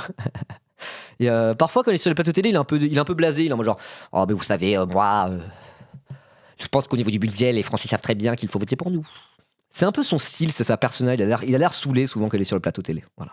Mignon, certes, mais vous n'avez pas réussi à vous implanter. C'est quand même la plus grande ville. Il est plus dur à imiter quand il est sur les plateaux télé et saoulé que quand il est à l'Assemblée nationale et qu'il fait des grands discours. Moi, c'est vraiment le Tanguy des grands discours que j'imite très bien. Enfin, très bien. Ouais, en vrai, je l'imite bien. Et le Tanguy de l'interview, je l'imite bien, mais c'est moins réaliste, quoi. Par le RN, très bien tenu par Louis Alliot. Mais notre objectif, je suis désolé d'enfoncer une porte ouverte, c'est de convaincre le plus d'habitants de nous confier les rênes de leur commune, des maires qui ont un bon bilan, qui peuvent rejoindre aussi d'ailleurs le Rassemblement national sur la base d'une charte que Julien Sanchez, député européen, ancien maire de Beaucaire, fait partie de cette génération d'élus qui ont démontré les capacités et les qualités des élus Rassemblement national, peuvent signer pour rejoindre le mouvement. C'est une charte pour convaincre ceux qui veulent pas être officiellement investis par le RN d'être soutenus par vous, mais en échange, vous leur demandez notamment d'apporter leur parrainage à Marine Le Pen pour la présidentielle. C'est quoi? C'est un échange de bons procédés ou c'est du chantage? Non, c'est pas vraiment du chantage. Je peux pas dire que cette signature soit très, comment dire, je pense, insupportable pour les maires. C'est juste que quand vous rejoignez une famille politique, vous faites partie d'une aventure politique. Je stream encore jusqu'à quelle heure? Je finis ce React et je streamerai peut-être encore un petit peu, je sais pas. Je sais même pas quand est-ce que la front page se stoppe. Je sais même pas que je serai en front page. Donc à voir, je vais peut-être dans la fin de la front page, on verra. Peut-être après, peut-être un petit stream échec après sinon. Ah non, je suis fatigué, on verra. Alors vous n'êtes pas forcément adhérent, mais vous soutenez forcément des propositions, un programme incarné par une candidate qu'est Marine Le Pen à la présidentielle, ou s'il y a une dissolution, Jordan Bardella à Matignon. Donc je pense que ça choque personne, que quand vous acceptez... C'est le créneau de 8h, oui, mais il a commencé à quelle heure mon créneau? Parce que moi en plus je pensais ne pas streamer aujourd'hui, donc je comprends pas comment ça marche. d'un parti en échange. Mais pas forcément avec l'étiquette RN qui fait encore un petit peu peur à certains candidats. Non, c'est pas que ça fait peur, pas du tout, parce que moi je le vois dans la Somme, c'est qu'en fait il y a beaucoup de communes qui sont gérées... Député de la Somme, hein. D'une circonscription voisine de celle de Ruffin, je crois. C'est pour ça qu'en Ruffin il est en mode genre « Moi je reviens de la Somme et tout le monde vote RN là-bas ». Bah, il parle de Jean-Philippe Tanguy, hein. Son rival dans la région c'est Jean-Philippe Tanguy typiquement. De manière transpartisane. Sans étiquette. Enfin, pas forcément sans étiquette, mais c'est-à-dire pas lié directement à un parti. C'est-à-dire qu'on peut partir à une famille de pensée, à un courant de pensée, s'inscrire dans un mouvement national patriotique, sans vouloir prendre sa carte. Voilà, ça correspond à une philosophie dont les communes sont gérées. Et il faut bien le dire de plus en plus aussi, depuis la fin que moi je soutiens du cumul des mandats. Attends, si j'ai pas demandé la front page, il n'y a pas de durée définie. Ok, bon bah... ok. Ah, je ne suis pas pour le cumul des mandats, où en fait il y a un nouveau personnel politique qui est apparu localement, qui est un personnel qui veut pas se lier aux questions nationales au-delà d'une inscription générale. Est-ce qu'à Béziers vous mettrez un candidat face au maire sortant Robert Ménard? Je crois. Ah, alors ça c'est un peu bonne question entre guillemets, parce que Jean-Philippe Tigan. Il est Tigan, non. Jean-Philippe Tanguy, il vient de dire nous sommes sur une ligne unioniste, n'importe quel patriote aligné avec l'intérêt national que nous défendons est le bienvenu, vous n'avez pas besoin d'être encarté au RN pour être avec nous. Ça, c'est une stratégie qui n'est pas forcément majoritaire au sein du RN. Pareil, on a entendu Marine Le Pen, il n'y a pas si longtemps que ça, dire des choses comme « Oh, vous savez, droite, gauche, nous on n'est ni de droite ni de gauche », réfuter un peu l'étiquette de droite pour essayer d'aller chercher un maximum d'électeurs à tisser le plus large possible. Et Jean-Philippe Tanguy a l'air d'être à peu près sur les mêmes lignes. Il n'est pas sur sa ligne l'union des droites, justement. C'est pas la ligne l'union des droites, c'est la ligne vraiment populiste, mariniste à l'ancienne. Et je dis ça parce que Bardella commence à avoir une ligne différente de Marine Le Pen. Il commence à avoir un rapport de force au sein du RN. Et en tout cas, une chose est sûre, c'est que Jean-Philippe Tanguy, au sein du RN, en interne, c'est une des personnalités qui est le plus critiquée, notamment pour sa vision économique, sachant que c'est le monsieur économie et budget du RN. Sa vision économique est considérée comme un peu trop gauchiste par beaucoup de ses camarades du RN. Hein. Donc lui, il est considéré comme étant l'aile gauche du RN sur l'île populiste, mariniste, taxer les riches. Et de plus en plus, il y en a au sein du RN qui sont en mode mais qu'est-ce qu'on s'emmerde avec ça ? De toute façon, maintenant, la méta, c'est de critiquer les impôts et de s'allier avec des libertariens. On s'en bat les couilles, non ? Et donc, du coup, voilà. C'est possible que dans quelques années, le RN évolue et qu'une personnalité comme Jean-Philippe Tanguy soit un peu mis au banc. À voir. Hein. Et Marine Le Pen est en perte de vitesse, premier degré.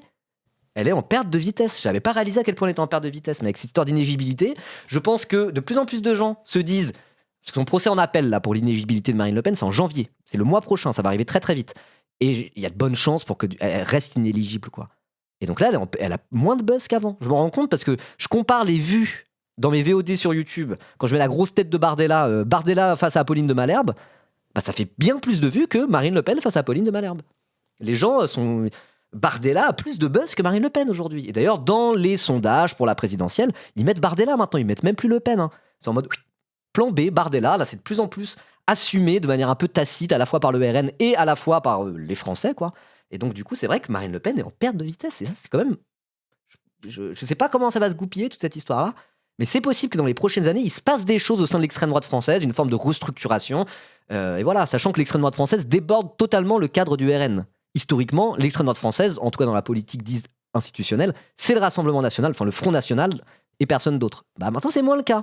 Ils ont des camarades d'extrême droite qui ne sont pas le Rassemblement national. C'est peut-être la fin de l'hégémonie de la famille Le Pen dans l'extrême droite française, en vérité. Ça peut arriver dans les années qui viennent. C'est vraiment pas impossible. Ouais, finito la dynastie Le Pen, exactement.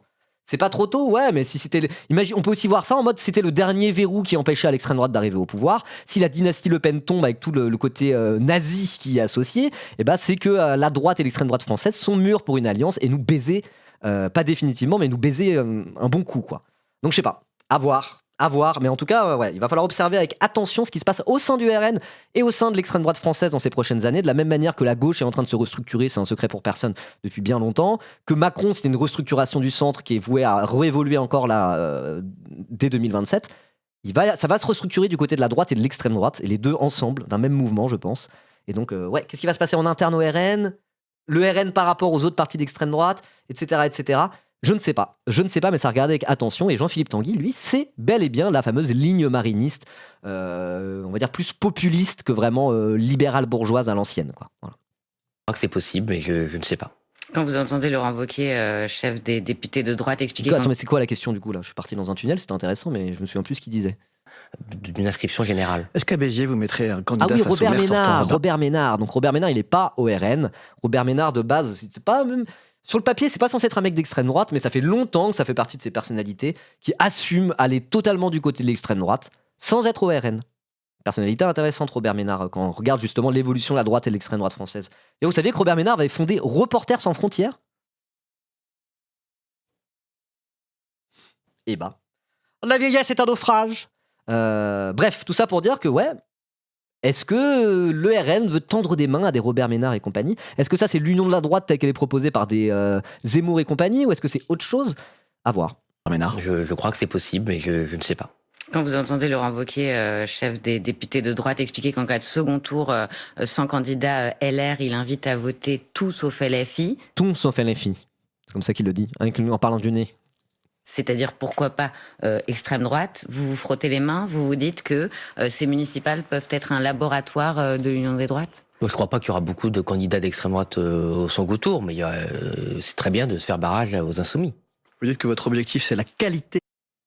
Attends, il n'y aura pas beaucoup de candidats d'extrême droite au second tour. Donc quand il dit ça, c'est une façon de dire nous ne sommes pas d'extrême droite, on est d'accord. Là, il a placé un élément de langage en mode genre il n'y aura pas beaucoup d'extrême droite. Hein. Nous, on est de droite normale, hein, on n'est pas l'extrême droite. Hein. Donc si le but c'est l'extrême droite, moi je suis pas concerné par ce que vous dites. Je suis la droite patriote et souverainiste, madame. Vous avez pas vu la petite croix de Lorraine là, vive de Gaulle là ? Attendez. Ah, fallait que je boive un peu de sperme du général, pardon. Le RN tendre des mains. Ouais, tendez pas trop les mains, le RN. Non, tendez pas de main. Pas d'union des droites et pas de main tendue. Surtout, ne tendez pas trop la main et encore moins le bras, s'il vous plaît, le RN. Pitié. La quantité, est-ce que vous pouvez garantir que cette fois-ci, parmi ces 600 candidats, cette fois-ci, il n'y aura aucun raciste, aucun antisémite, aucun homophobe, comme ça avait été le cas aux européennes ? Ok, j'aime bien les questions du plateau, en vrai, là, ça va alors. Il y a eu un peu, au début c'était un peu chiant, c'est des budgets, on s'emmerde, là, ça fait 2 mois qu'on parle que de ça et on a fait 10 fois le tour. Mais là, du coup, les questions, c'est un peu en mode, on sent qu'ils font leurs journalistes qui ont envie d'apporter la contradiction. Mais si on mettait son nez dans son caca, celui-là, genre, c'est une manière d'interviewer qui, est à double tranchant, on va dire. Mais quand c'est face à Jean-Philippe Tanguy au RN, on prend. Hein. Moi, j'aime un peu bien cette interview. Jean-Philippe Tanguy, il est en mode genre, putain, ils commencent à me saouler avec leurs questions là. Les nazis, Robert Ménard, les antisémites dans l'autre parti, ça va, moi. Je suis le monsieur économie et budget, putain. Oui, et aux législatives, hein, c'est encore pire aux législatives. Aux législatives, il y avait quand même eu la meuf qui était en mode genre, je ne suis pas raciste, mon dentiste est juif. Mon livreur Uber est maghrébin. Je ne vois pas en quoi je puis être une raciste. J'exagère même pas, elle parlait vraiment comme ça. Elle parlait vraiment comme ça, quoi. Il y a la meuf avec sa casquette de la Waffen-SS. Enfin, bon, c'était le festival. Hein. C'était le festival. Et je sais pas dans quelle mesure ça a fait baisser le score final du RN, leur nombre final de députés. Ça a joué dans la balance, mais je pense que c'était pas forcément ce qui a le plus joué dans la balance. Leur campagne législative était assez catastrophique, en vérité. Et ça en faisait partie. Mais en vérité, c'est plus c'est plus les dynamiques politiques qu'il y a eu extérieures au RN, pour moi, qui ont empêché, limiter la casse pour le nombre de députés RN à la fin, quoi. C'est le fait qu'il y ait eu le NFP, qu'on soit une liste ou pas, pour moi c'est un fait, c'est un constat. Le fait qu'il y ait eu le NFP, c'est le truc auquel Macron ne s'attendait pas. Macron, il pensait que la gauche allait partir dispersée, et du coup les seconds tours, ça allait être Macron versus l'extrême droite, et que comme ça il allait mettre la gauche totalement hors jeu.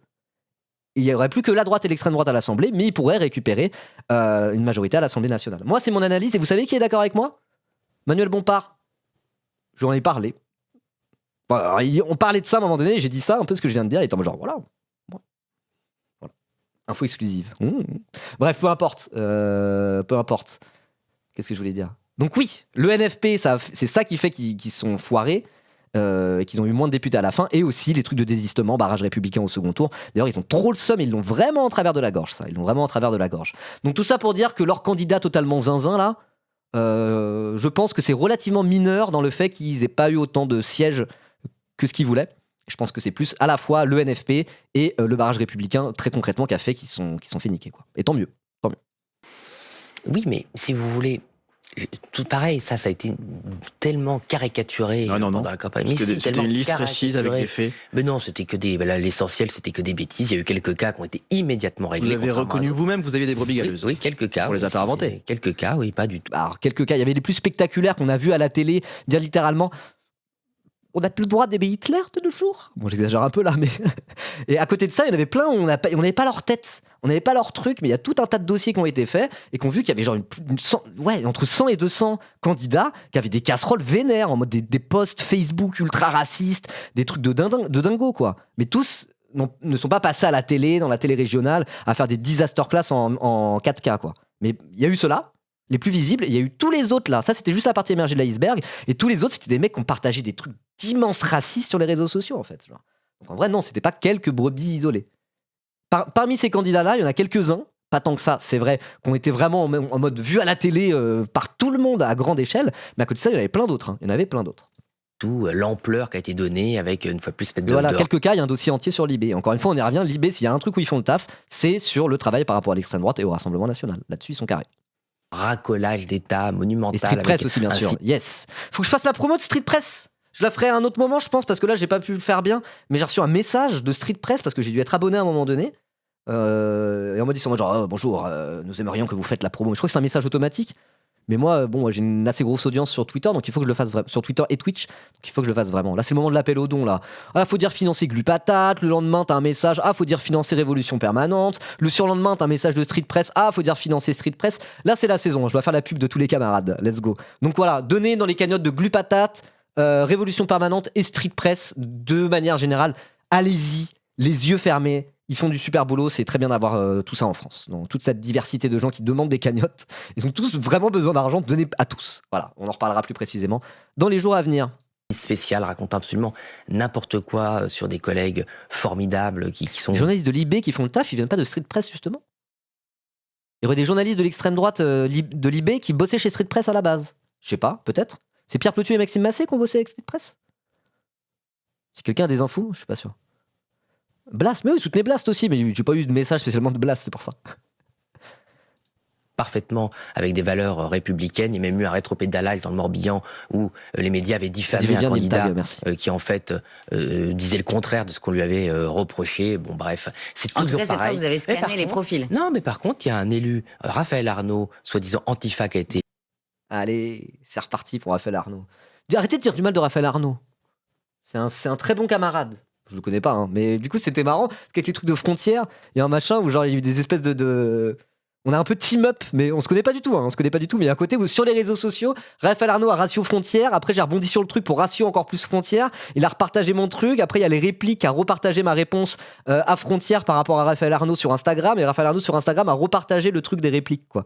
Donc il y a un peu, en termes de Twitter et de réseaux sociaux, il y a un côté où j'ai participé avec Raphaël Arnaud à dire, ah, tiens, Éric Tegner va te faire enculer.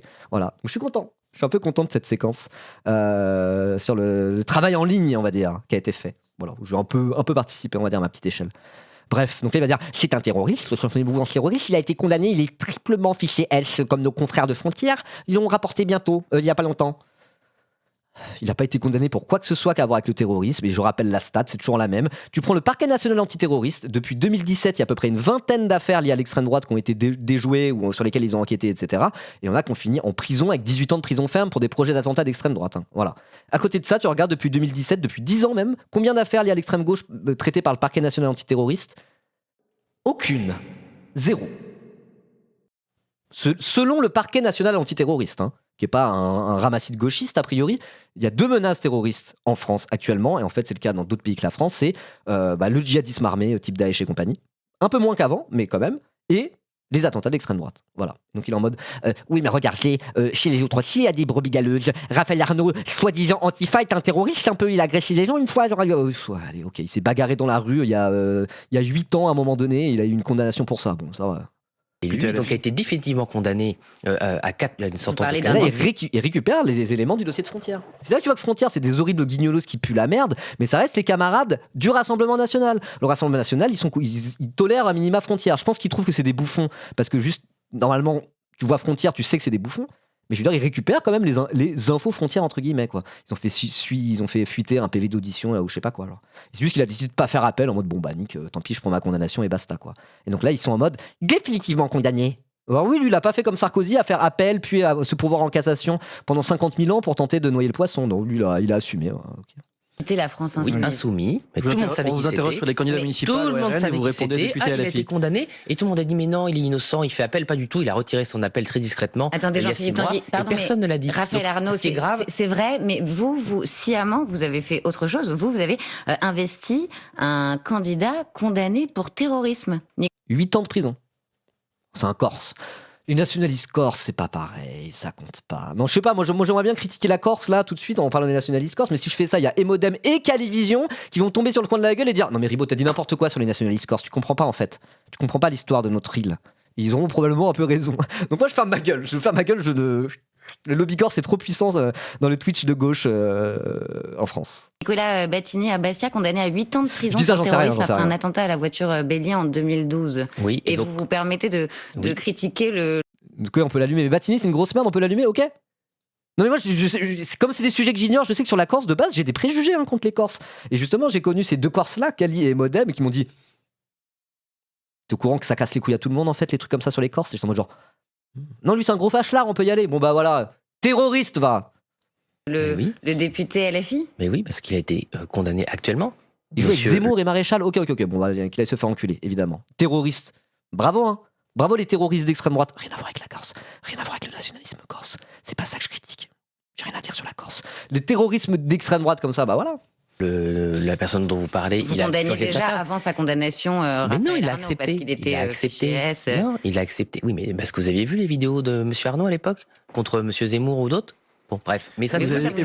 Il y avait quoi dedans ? Parce qu'il dit ça, vous les avez vus, c'était horrible. Mais dis-moi pas un exemple de ce qu'il y avait dedans. Vous les avez vus, vous ? Vous les avez vus ? Non, personne les a vus parce que c'était insignifiant. Ah, mais c'est pas ça, c'est que tout est bon à chaque campagne pour salir le Rassemblement National, pour nous faire porter tout et n'importe quoi. Ouais. De toute façon, à la prochaine campagne. C'est pas tout et n'importe quoi, c'est juste que les gars.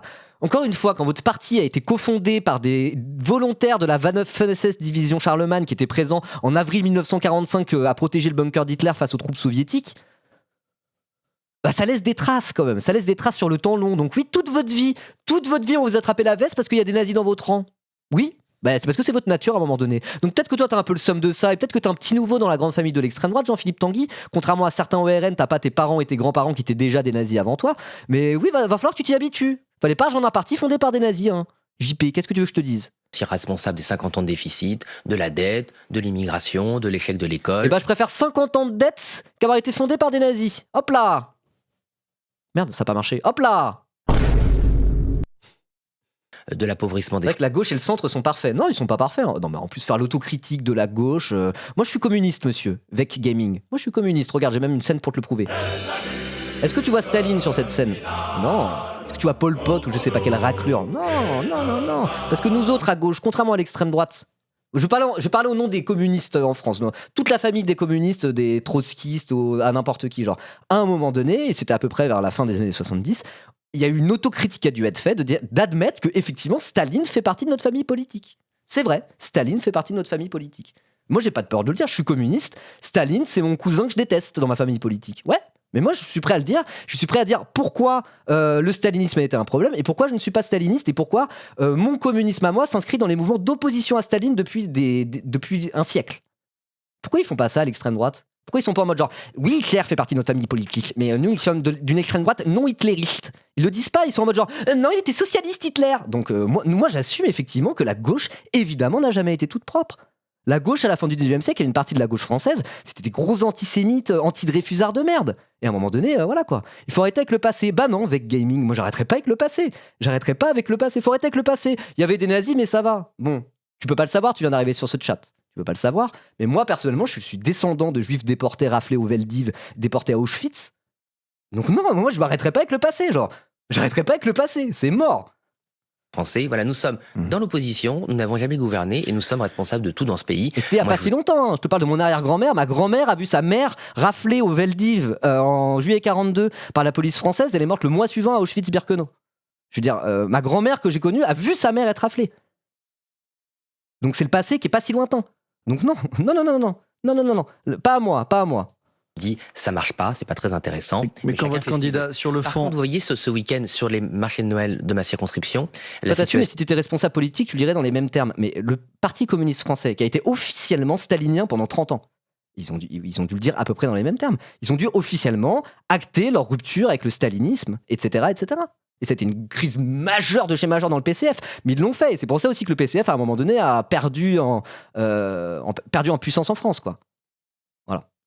Je suis désolé, le passé, c'est le passé. Nos choix d'aujourd'hui ne doivent pas dépendre d'épisodes de la Seconde Guerre mondiale, c'est mon avis. Je vois ce que tu veux dire, mais je veux dire, ces épisodes de la Seconde Guerre mondiale, je vais prendre un autre exemple. Typiquement, la guerre d'Algérie, la colonisation. Le passé est le passé, effectivement. Maintenant, Français et Algériens doivent construire un avenir ensemble, un avenir de paix et pas de colonisation. Je suis d'accord avec ça. Mais je veux dire, à côté de ça, la colonisation et la guerre d'Algérie, qui est encore plus récente que la Seconde Guerre mondiale, ça reste hyper structurant dans toutes ces histoires. Tu peux pas te dire, on s'en fiche de ça. Tu ne peux pas le faire. Je suis d'accord qu'ils ont les yeux sur l'avenir plutôt que sur le passé, mais tu ne peux pas comprendre le présent et préparer l'avenir si tu ne regardes pas le passé. Donc non.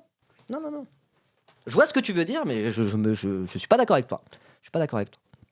Sociale est tellement... Mais je suis content, c'est pourquoi je suis content, machin gaming, parce que parfois il y a des gens qui arrivent, je pense que t'es de droite, je pense que t'es plutôt un adversaire politique par rapport à moi et que t'es venu sur ce chat de gauchistes pour dire et souvent ça finit en insultes et les gens directement ils trollent, ils disent des saloperies. Là je trouve que le fait de te répondre ça apporte quelque chose au stream, voilà.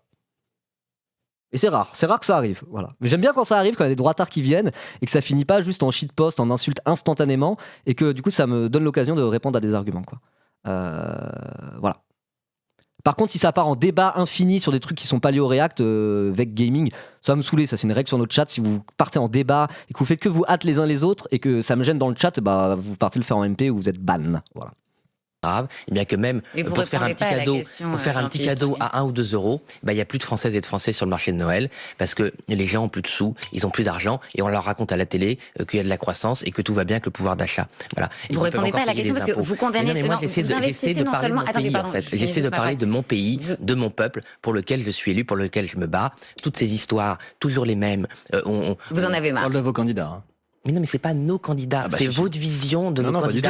Et nos candidats, quand il y a un problème, une question par exemple sur Nicolas Battini, monsieur, ils sont mais il faut être condamné. Poser une question. Écoutez la question. C'est pas nos candidats, bah si, littéralement. Puisqu'il a été condamné, donc vous dites il a été condamné, il a payé sa peine, donc vous assumez de l'investir, d'accord. Ce que je dis, c'est vrai. D'accord, il se trouve qu'il est aussi à la tête d'un parti nationaliste. Mais on est condamné à vie. Qui promeut notamment la défense de...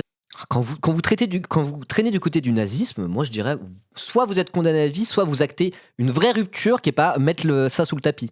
À la limite. Mais quand votre seule et unique stratégie pour vous différencier de l'extrême droite historique, de votre famille politique historique, le seul et unique argument c'est « nous n'avons rien à voir avec ces gens-là. Circuler, il n'y a rien à voir. » Ben non, du coup. Non. Effectivement. Personne t'oblige à être comptable des erreurs du passé. Jean-Philippe Tanguy, toi... Mais je veux dire, à un moment donné, désolidarise-toi vraiment au lieu de juste ignorer le truc. Voilà. Comme les communistes ont été obligés de faire et l'ont fait avec les crimes de Staline. Et n'importe quel communiste en France, quand il commence à s'intéresser à tout ça, il se dit « Ah, Staline et tout, ça craint du cul et tout. » Mais du coup, Lénine, c'était comme Staline. Et Trotsky, par rapport à Staline, qu'est-ce qui s'est passé en Union soviétique après la révolution de 1917 ? Comment ça se fait ? Le stalinisme, c'est du communisme ou c'est pas vraiment du communisme ? Dans le parcours intellectuel, on va dire, de n'importe quel communiste français, et je dis ça, moi je m'inclus dedans, cette question elle est à la base de la politisation quand tu es communiste. Tu ne peux pas te faire l'économie de la question de Staline. C'est même le premier truc que tu regardes et auquel tu te poses les questions parce que tu es en mode genre j'ai pas envie d'être du côté de Staline quand même. Ce mec-là était un dictateur qui a tué des millions de personnes, vous voyez ? Est-ce que c'est comme ça avec Hitler quand t'es d'extrême droite en France ? Est-ce que la première question que tu te poses c'est en mode genre qu'est-ce qui s'est passé avec Hitler ? Pourquoi ça s'est mal passé ? Pourquoi Hitler n'est pas du vrai nationalisme ou ce genre de choses ? Même le mot nationalisme il l'assume même pas. Il commence à l'assumer un petit peu. Mais même de base il n'assume pas le mot nationalisme. Et une raison pour ça. Car le nationalisme c'est la guerre, comme disait Mitterrand. Voilà. Corse ou un statut de descendant. Vous les vraiment patriotes... défendre la langue corse, c'était Pouvez-vous me laisser finir une question, s'il vous plaît ? Pardon, mais Marine Le Pen s'était opposée à l'enseignement des langues Bon, régionales. j'ai un peu décroché là, ça parle de la langue corse maintenant ? J'ai rien à dire sur la Corse, c'est très bien, j'ai rien à dire sur la Corse, vive la Corse, voilà. À l'école, donc vous n'êtes Non. pas tout à fait sur la On même est ligne aucune de ce candidat. Vous, les patriotes, vous êtes maintenant pour l'apprentissage des langues régionales et la défense du peuple corse ? Mais on a toujours défendu les langues régionales, Madame Lambray. C'est juste, c'était contre la co-officialité. Vous pouvez, moi je vois je défends la langue picarde, on peut défendre... Donc aucune contradiction dans votre soutien à ce candidat. On peut défendre une langue régionale. Il y a une langue picarde ? Le picard c'est une langue à proprement parler ou c'est un genre de patois ? C'est une langue le picard ? Je savais même pas, c'est même pas très loin de chez moi en plus. Bien sûr, je ne savais pas. Je pense qu'il y avait eu un patois à la limite quoi. Je pense pas que c'était une langue, mettez-vous d'accord, c'est du patois ou c'est une variation du français ou c'est vraiment une langue ? Parce que le basque, par exemple, c'est vraiment une langue qui n'a rien à voir avec le français d'ailleurs. C'est même pas une langue indo-européenne, le basque. Trop bizarre. Le breton, c'est pas du français. Et là, c'est plus un patois du coup. Ok, c'est plus un patois. Oui, le ch'ti, c'est le picard en gros. Ok. Oui, non, mais il y a des mots qui n'existent qu'en picard, mais c'est pas ça qui fait que c'est une langue à part entière. Vous voyez ? Le ch'ti, oui, le picard, non. Ok. Dialecte, langue. Oui, voilà, c'est ça. Non, c'est une langue à part entière. Et vous savez quoi ? Je vais aller voir sur Wikipédia. Puisque vous dites tous des choses différentes. Picard, langue. Picard. Le picard, Picard, El Picard en picard, est une langue romane traditionnellement parlée en France. Non, c'est une langue. Dans les Hauts-de-France ainsi que dans l'ouest de la Belgique romane. Le picard est un élément de l'ensemble dialectal traditionnellement désigné comme la langue d'Oil. Donc c'est quand même très lié à ce qui est devenu le français. C'est une des langues qui a fusionné un peu avec d'autres et qui est devenue le français, c'est ça ? Oui, c'est des produits surgelés aussi, le picard. Tout à fait. C'est compliqué, hein. Y a pas Monté dans le chat ? Monté de Linguisticae ? Fais une vidéo sur le picard, Monté, là. C'est super intéressant. Fais une vidéo différence entre patois et langue en France. Une idée de vidéo de Linguisticae, ça serait un banger. Il en a déjà parlé ? Bon, bah ok, d'accord, excusez-moi. Monté, qu'on salue, bien sûr. Régionale, mais considérer qu'elle ne doit pas avoir le statut officiel du français, c'est tout. Mais il n'y a aucune raison d'écraser les langues régionales, d'écraser les identités régionales pour être français. On est français et au sein de la civilisation française, il y a des identités régionales, dont la Corse. Jordan Bardella a donc reçu un œuf lors d'une séance de dédicace de son livre. Quand, en 2017, Emmanuel Macron, alors candidat, s'était lui aussi pris un œuf en pleine figure au salon d'agriculture. Vous avez pas entendu ? Ah bah si. Regardez, Jordan Bardella, petite archive, avait tweeté « Quoi de neuf, Emmanuel Macron ?»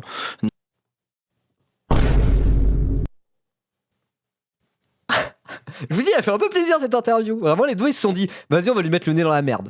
Let's go. Il n'y aura pas de tapis rouge aujourd'hui, la flemme. Aujourd'hui, on a envie de se faire plaisir. On a envie de rire un peu. On n'avait plus le droit de rire. J'ai même plus le droit de faire des blagues.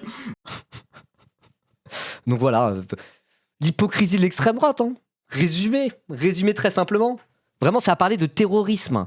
Ça parlait des antifas terroristes parce que c'est un agriculteur de 74 ans qui a mis un œuf sur la tête de Bardella. Je veux dire, des histoires d'enfarinement, d'œufs sur la tête de candidats et de tarte à la crème mis dans la gueule à des personnages médiatiques. Genre, ça arrive tout le temps. Ça arrive tout le temps. Alors après, on peut être contre. Ok, à la limite, on peut être contre. Mais juste soyons un peu de bonne foi. Ça arrive tout le temps. C'est pas la violence d'extrême gauche qui monte et maintenant ils mettent des œufs sur la tête de Bardella. Ça arrive à tous les politiciens, toutes les couleurs politiques. Les enfarinages et tout, c'est presque une tradition. Premier degré, hein, qu'on soit pour ou contre. Et en tout cas, on voit bien que Bardella, quand c'était sur la tête de Macron, il est en mode genre... en vrai, c'est marrant, ça va. Justement, c'est du pacifisme. Si la violence politique s'arrête à un œuf symbolique écrasé sur une tête, c'est un peu humiliant, je dis pas.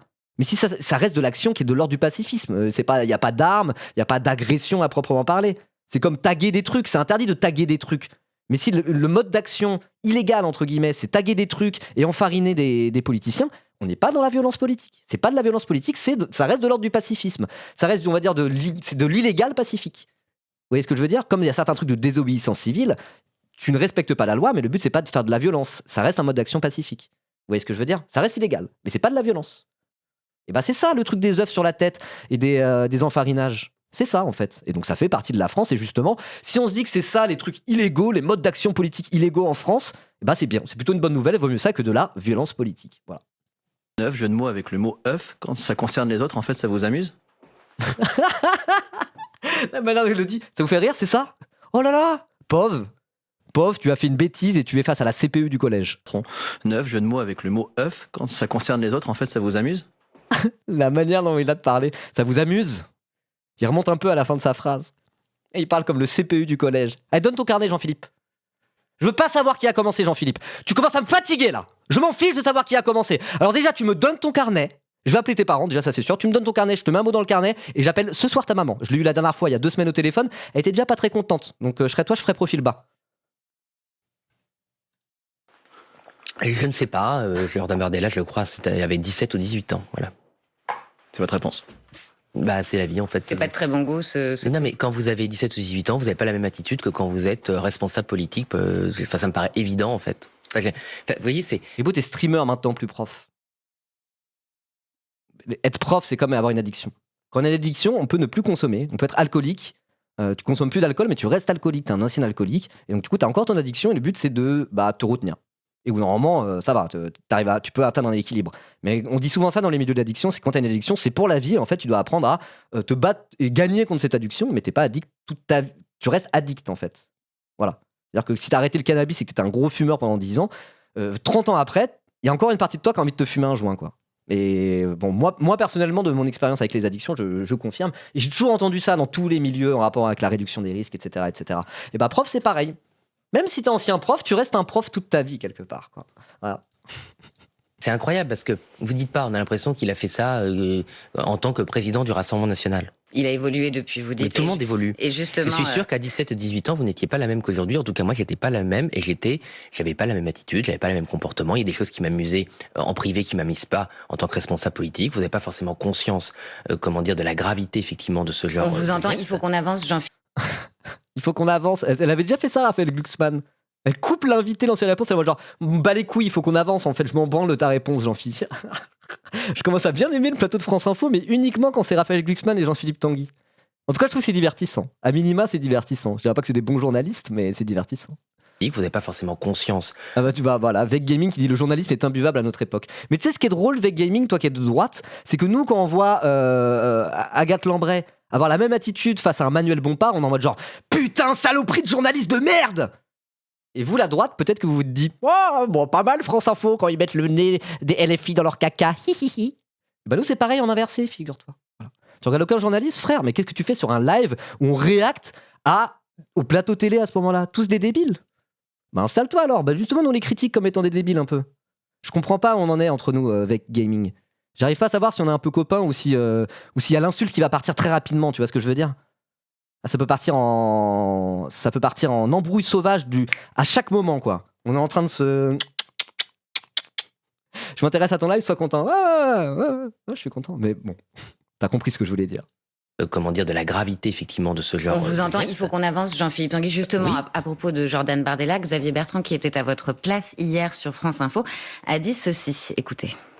Attends, juste, t'es streamer du coup, Veg Gaming, ou t'es juste viewer parce que t'as gaming dans ton pseudo? Ah non, t'as 103 followers, c'est que tu streams un peu. Ok. Tu joues à quel jeu? Ah, t'as le badge Z-Event 2025? T'es pas passé sur mon live? Je l'ai fait le Z-Event 2025 en distanciel. On a levé 16 000 balles pour le Z-Event. Let's go! Bravo. C'est un joueur, ouais. Quel jeu? Je vais faire la Z-LAN normalement cette année. Voilà. Il parle de Marine Le Pen. Elle n'a pas envie de se faire remplacer par Jordan Bardella parce qu'elle le connaît très bien. Quand j'ai indiqué qu'à 30 ans, vous pouvez avoir de très belles qualités, mais vous ne pouvez pas T'as dire... regardé le FFS de Zera hier? Mon ami Pantoufle est arrivé 7ème au FFS sur Hack Riders hier. J'étais content. SO Pantoufle, allez le follow si vous le connaissez pas. Bardella parce qu'elle le connaît très bien. Quand j'ai indiqué qu'à 30 ans, vous pouvez avoir de très Oui, belles allez, qualités... par contre, bon, on rigole bien, c'est marrant. On rigole bien, mais on va essayer de se reconcentrer un peu. Le React est bientôt terminé. Xavier Bertrand. Attendez, c'est intéressant. Je reviens sur le sujet d'Hitler et de l'extrême droite. Perso, je vote RN. Mais il y a combien de droitards dans ce chat? Je pensais qu'on était entre gauchos un minimum. Ah, c'est peut-être la front page. Mais c'est intéressant, du coup, c'est intéressant. Petite front page, on parle avec des électeurs RN. Attention, notre envoyé spécial sur le terrain sur twitch.tv, Ribaud dans la sauce pour la Dans la sauce TV. Nous sommes en direct, il est 16h10 et Kev J4560 nous apporte un témoignage éclairant sur l'extrême droite française. Je reviens sur le sujet d'Hitler, nous dit-il, et de l'extrême droite. Perso, je vote Rassemblement National. J'ai aucun souci à dire qu'Hitler est d'extrême droite, mais que je n'ai rien à voir avec lui. Ok. Bah cool, mais du coup, toi tu te dirais d'extrême droite malgré tout? T'es d'une extrême droite non hitlérienne? Est-ce que tu pourrais te dire d'une extrême droite non hitlérienne? Parce que moi, j'ai aucun souci à me dire je suis d'une extrême gauche non stalinienne. Tu vois ce que je veux dire? France Info a dit ceci. Écoutez. Après, on fera un sondage pour finir le live. Il parle de Marine Le Pen. Elle n'a pas envie de se faire remplacer par Oui, Jordan donc Xavier Bertrand, il est en mode oui, Bardella, il veut remplacer Marine Le Pen. Ok. Bardella parce qu'elle le connaît très bien. Quand j'ai indiqué qu'à 30 ans, vous pouvez avoir de plus du très React, belles allez, qualités, parlez mais vous ne journalistes. pouvez Moi, je pas parlais diriger pour un le pays de 68 millions d'habitants, eh bien vous remarquerez qu'il n'y a personne au Rassemblement National qui a su trouver les arguments pour me démentir. Si, il y en a un. Mathieu Vallet, député européen, candidat à la mairie de Lille, qui a dit si, il a de l'expérience, il a fait des jobs d'été. Alors allez-vous être aux yeux de Xavier Bertrand? Il a eu mention très bien au bac. C'est un très bon élève, Jordan Bardella. Moi, je suis partagé entre l'envie de critiquer Jordan Bardella sur le fait qu'il n'ait pas de diplôme et que c'est un œil. Mais en même temps, je vais pas faire ça parce que normalement, je critique pas les gens qui n'ont pas de diplôme parce que je suis de gauche. Et dire en mode genre, ah les pouilleux là, ils ont pas fait d'études, ils méritent d'être pauvres. C'est pas de gauche que de dire ça, vous voyez. Donc j'ai pas envie d'avoir cette logique-là par rapport à Bardella. Mais ceci étant dit, devenir président de la République avec le niveau d'études de Bardella, ça serait une anomalie dans l'histoire de la République française. Depuis toujours, hein. Depuis la première République, depuis 1793 et Robespierre, ça serait une grande première et ça serait une anomalie. Hein. Traditionnellement, en 5ème République, les présidents, ils ont fait l'ENA, l'École nationale d'administration, point à la ligne. Il n'y a qu'un seul président qui n'a pas fait l'ENA, c'est Nicolas Sarkozy, mais il était quand même avocat, quoi. Voilà. Donc là, un président de la République qui a juste le bac, ça serait vraiment absolument inédit chez inédit, quoi. Voilà. Après, je suis d'accord, un diplôme n'est pas signe d'intelligence, on est tout à fait d'accord avec gaming. Hein. On est tout à fait d'accord. Il était bon élève d'ailleurs, il avait mention très bien au bac, Jordan Bardella. Et effectivement, avoir mention très bien au bac, ce n'est pas un signe d'intelligence. T'as tout à fait raison avec gaming. Exemple, Bardella, c'est un très bon élève et pourtant quel con. Hein. Me démentir. Si, il y en a un. Mathieu Vallet, député européen, candidat à la mairie de Lille, qui a dit si, il a de Non, l'expérience. mais je disais pas, balèque des diplômes, je suis d'accord. Mais je veux dire, il y a un côté où est-ce qu'il est présidentiable seulement, avec son niveau de diplôme. En 5ème République, normalement, c'est des mecs de l'élite républicaine qui ont fait des grandes écoles. Ça serait vraiment étonnant. Et je me dis, est-ce que c'est même pas presque un obstacle au fait qu'il puisse être président de la République, le fait qu'il ait que le bac? Ça serait tellement une anomalie historiquement que voilà quoi. Vous voyez ce que je veux dire? Mais je dis pas ça pour le critiquer, moi je m'en bats les couilles. On a 1000 manières de le critiquer, de dire oui, mais il a pas fait d'études, on s'en fout. Moi, c'est plus le fait que ça soit un facho que je critique. Ça, c'est pour les électeurs RN dans le chat. Moi, je trouve que Bardella, c'est un facho. Vous êtes peut-être pas des fachos. Moi, je trouve qu'il y a 3 types d'électeurs RN. Il y a les vrais fachos. Il y a ceux qui... les racistes, juste les racistes normaux, mais c'est pas des fascistes à proprement parler. Il y a vraiment ceux qui seraient fait chier dans le cerveau, totalement matrixés, endoctrinés. Et dans ce cas-là, revenez à la raison, les camarades. Non, je peux pas dire ça comme ça. Voilà. Vous faites partie desquels, vous les deux dans le chat, j'ai l'impression que c'est juste les racistes normaux, pas fascistes, vous voyez. Des jobs d'été. Alors allez-vous être aux yeux de Xavier Bertrand le deuxième à dire que Jordan Bardella Vous êtes soit un vrai fasciste, vous êtes ça, nazi, juste raciste ou idiot. Alors, c'est un des 3 profils, mais choisissez dans quelle case vous vous mettez du coup. suffisamment d'expérience pour briguer l'Élysée?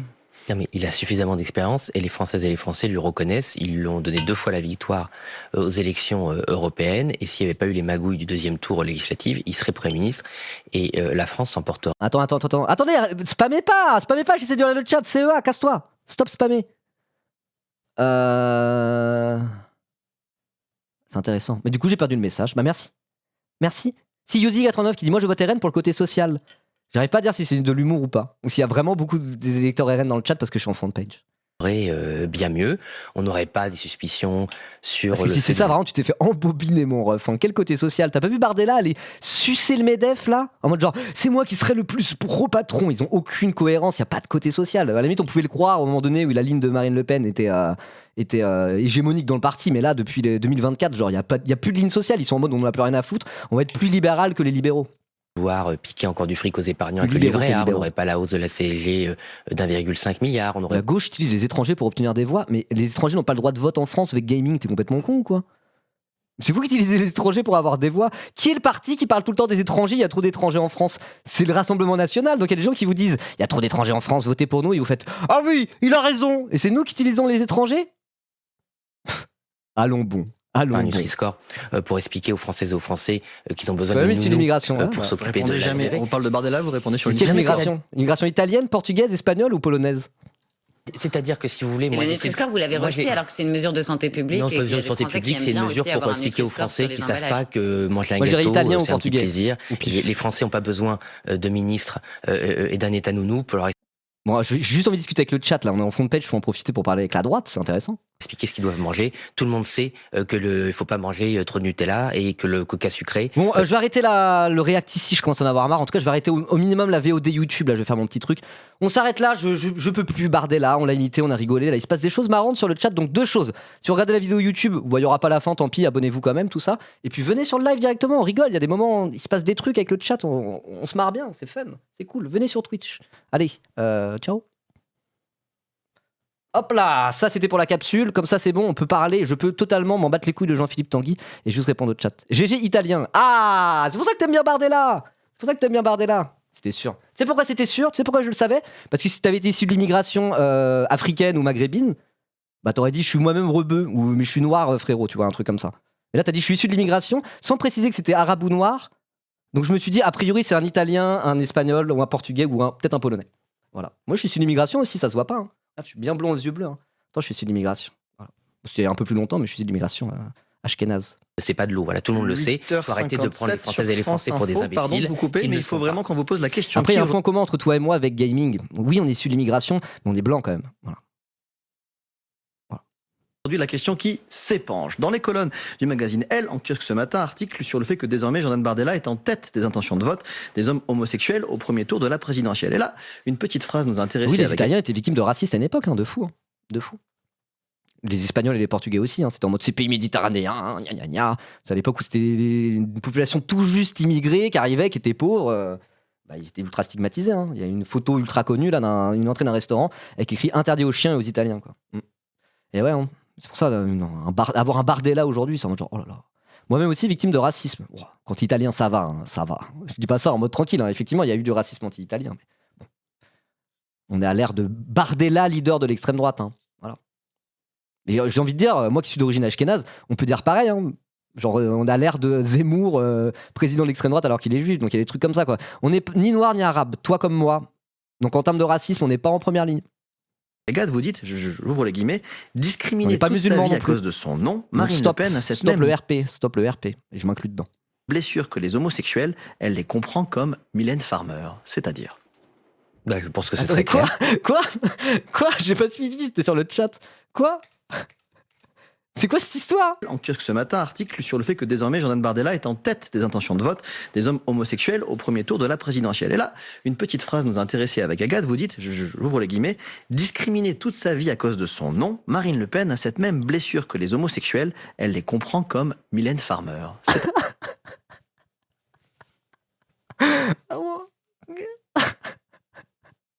Il aurait dû lire le texte avec le cheveu sur la langue, par contre. Marine Le Pen les comprend comme Mylène Farmer. Faut imaginer que pendant l'interview, il l'a dit à haute voix, ça. Marine Le Pen a été victime de l'oppression toute sa vie à cause du nom de son asile de père. Elle connaît la souffrance. Elle a été mise au bord de la société, elle aussi. Elle comprend la souffrance des homosexuels. Un peu comme Mylène Farmer. Incroyable. Bah ouais, non, c'est bon. Ah oui. Ah, la souffrance des nazis. Oh, elle a souffert dans son enfance parce que son père était nazi un peu, quoi, littéralement. Hein. Elle a beaucoup souffert, hein, du coup. Un peu comme les homosexuels. Non mais wesh. Incroyable. On dirait la scène dans OSS 117, là. Avec le mec qui est en mode genre, bah quoi? C'est toujours nous les nazis qu'on est insultés tout le temps. Personne n'a d'égard pour les nazis. Je sais plus comment il le dit. Et bah là, c'est littéralement ça. Hein. C'est la scène dans OSS 117. Hein. À dire. Bah, je pense que c'est très clair. Ah bah en fait, oui, c'est très clair. Ouais. C'est là où je vous demande de développer. Mais c'est très clair. Je veux dire, je vois pas qu'il n'y a pas besoin de commenter plus cette phrase. Je pense que les personnes homosexuelles ou non, d'ailleurs, qui sont sensibles aux discriminations, qui liront cette phrase, la comprendront. Marine Le Pen a une sensibilité aux difficultés de la vie, aux aléas, aux discriminations, aux injustices. Non, mais on peut dire ça de tellement de gens. C'est pas un argument. C'est pas un argument. Qu'elle a beaucoup subi dans sa vie et qu'elle combat activement. Et elle incarne en fait elle-même par sa vie. C'est un peu woke ça, non? Il est un peu woke ce passage. C'est du wokisme de droite. Là, les droitards du chat, là, vu qu'on est en front page, il y a quelques électeurs RN. Vous qui êtes des électeurs RN qui soutenez Jean-Philippe Tanguy, vous trouvez pas qu'il est un peu woke là? Est-ce que vous appelleriez ça du wokisme de droite, vous? Pour moi, c'est du wokisme de droite. Rien à voir avec Laurent Wauquiez. Hein. C'est du wokisme de droite, non? Non? Il n'y a que les électeurs RN du chat qui répondent là. Les autres, taisez-vous là, les gauchistes. Ça a 5 minutes. Du wokisme. Parcours par sa résilience, par sa force d'âme, cette capacité à se redresser, à affronter les difficultés de la vie, voilà, se dire que malgré l'incompétence du gouvernement sur le pouvoir d'achat, la sécurité, alors, sur les la dégradation de la santé et sur effectivement la dégradation de la sécurité et du bien-être des personnes homosexuelles. Comment vous faites pour concilier ces belles déclarations sur les homosexuels et le fait d'avoir Viktor Orban comme principal allié qui fait interdire la marche des fiertés en Hongrie? Mais vous savez, déjà, cette marche de fierté s'est tenue et nous, à titre personnel. Malgré l'interdiction. Fait un peu plaisir cette interview. Hein. Non, c'est bon. J'aime bien Agathe Lambray maintenant. Ça, c'est une bonne journaliste. Let's go. Voilà. Le jour où on arrivera au pouvoir et qu'on expropriera Bolloré et tout, et qu'on épurera le système médiatique, voilà. On pourra garder Agathe Lambray, ça sera l'aile droite du service public. Ok, voilà. Il faut bien trouver des compromis, il faut bien trouver une concorde républicaine à un moment donné. Hein. Le wokisme n'a pas sa place, c'est mon avis. Bah regarde comme il est woke, hein, Jean-Philippe Tanguy. T'as envie de voter pour un parti de wokistes comme ça avec gaming?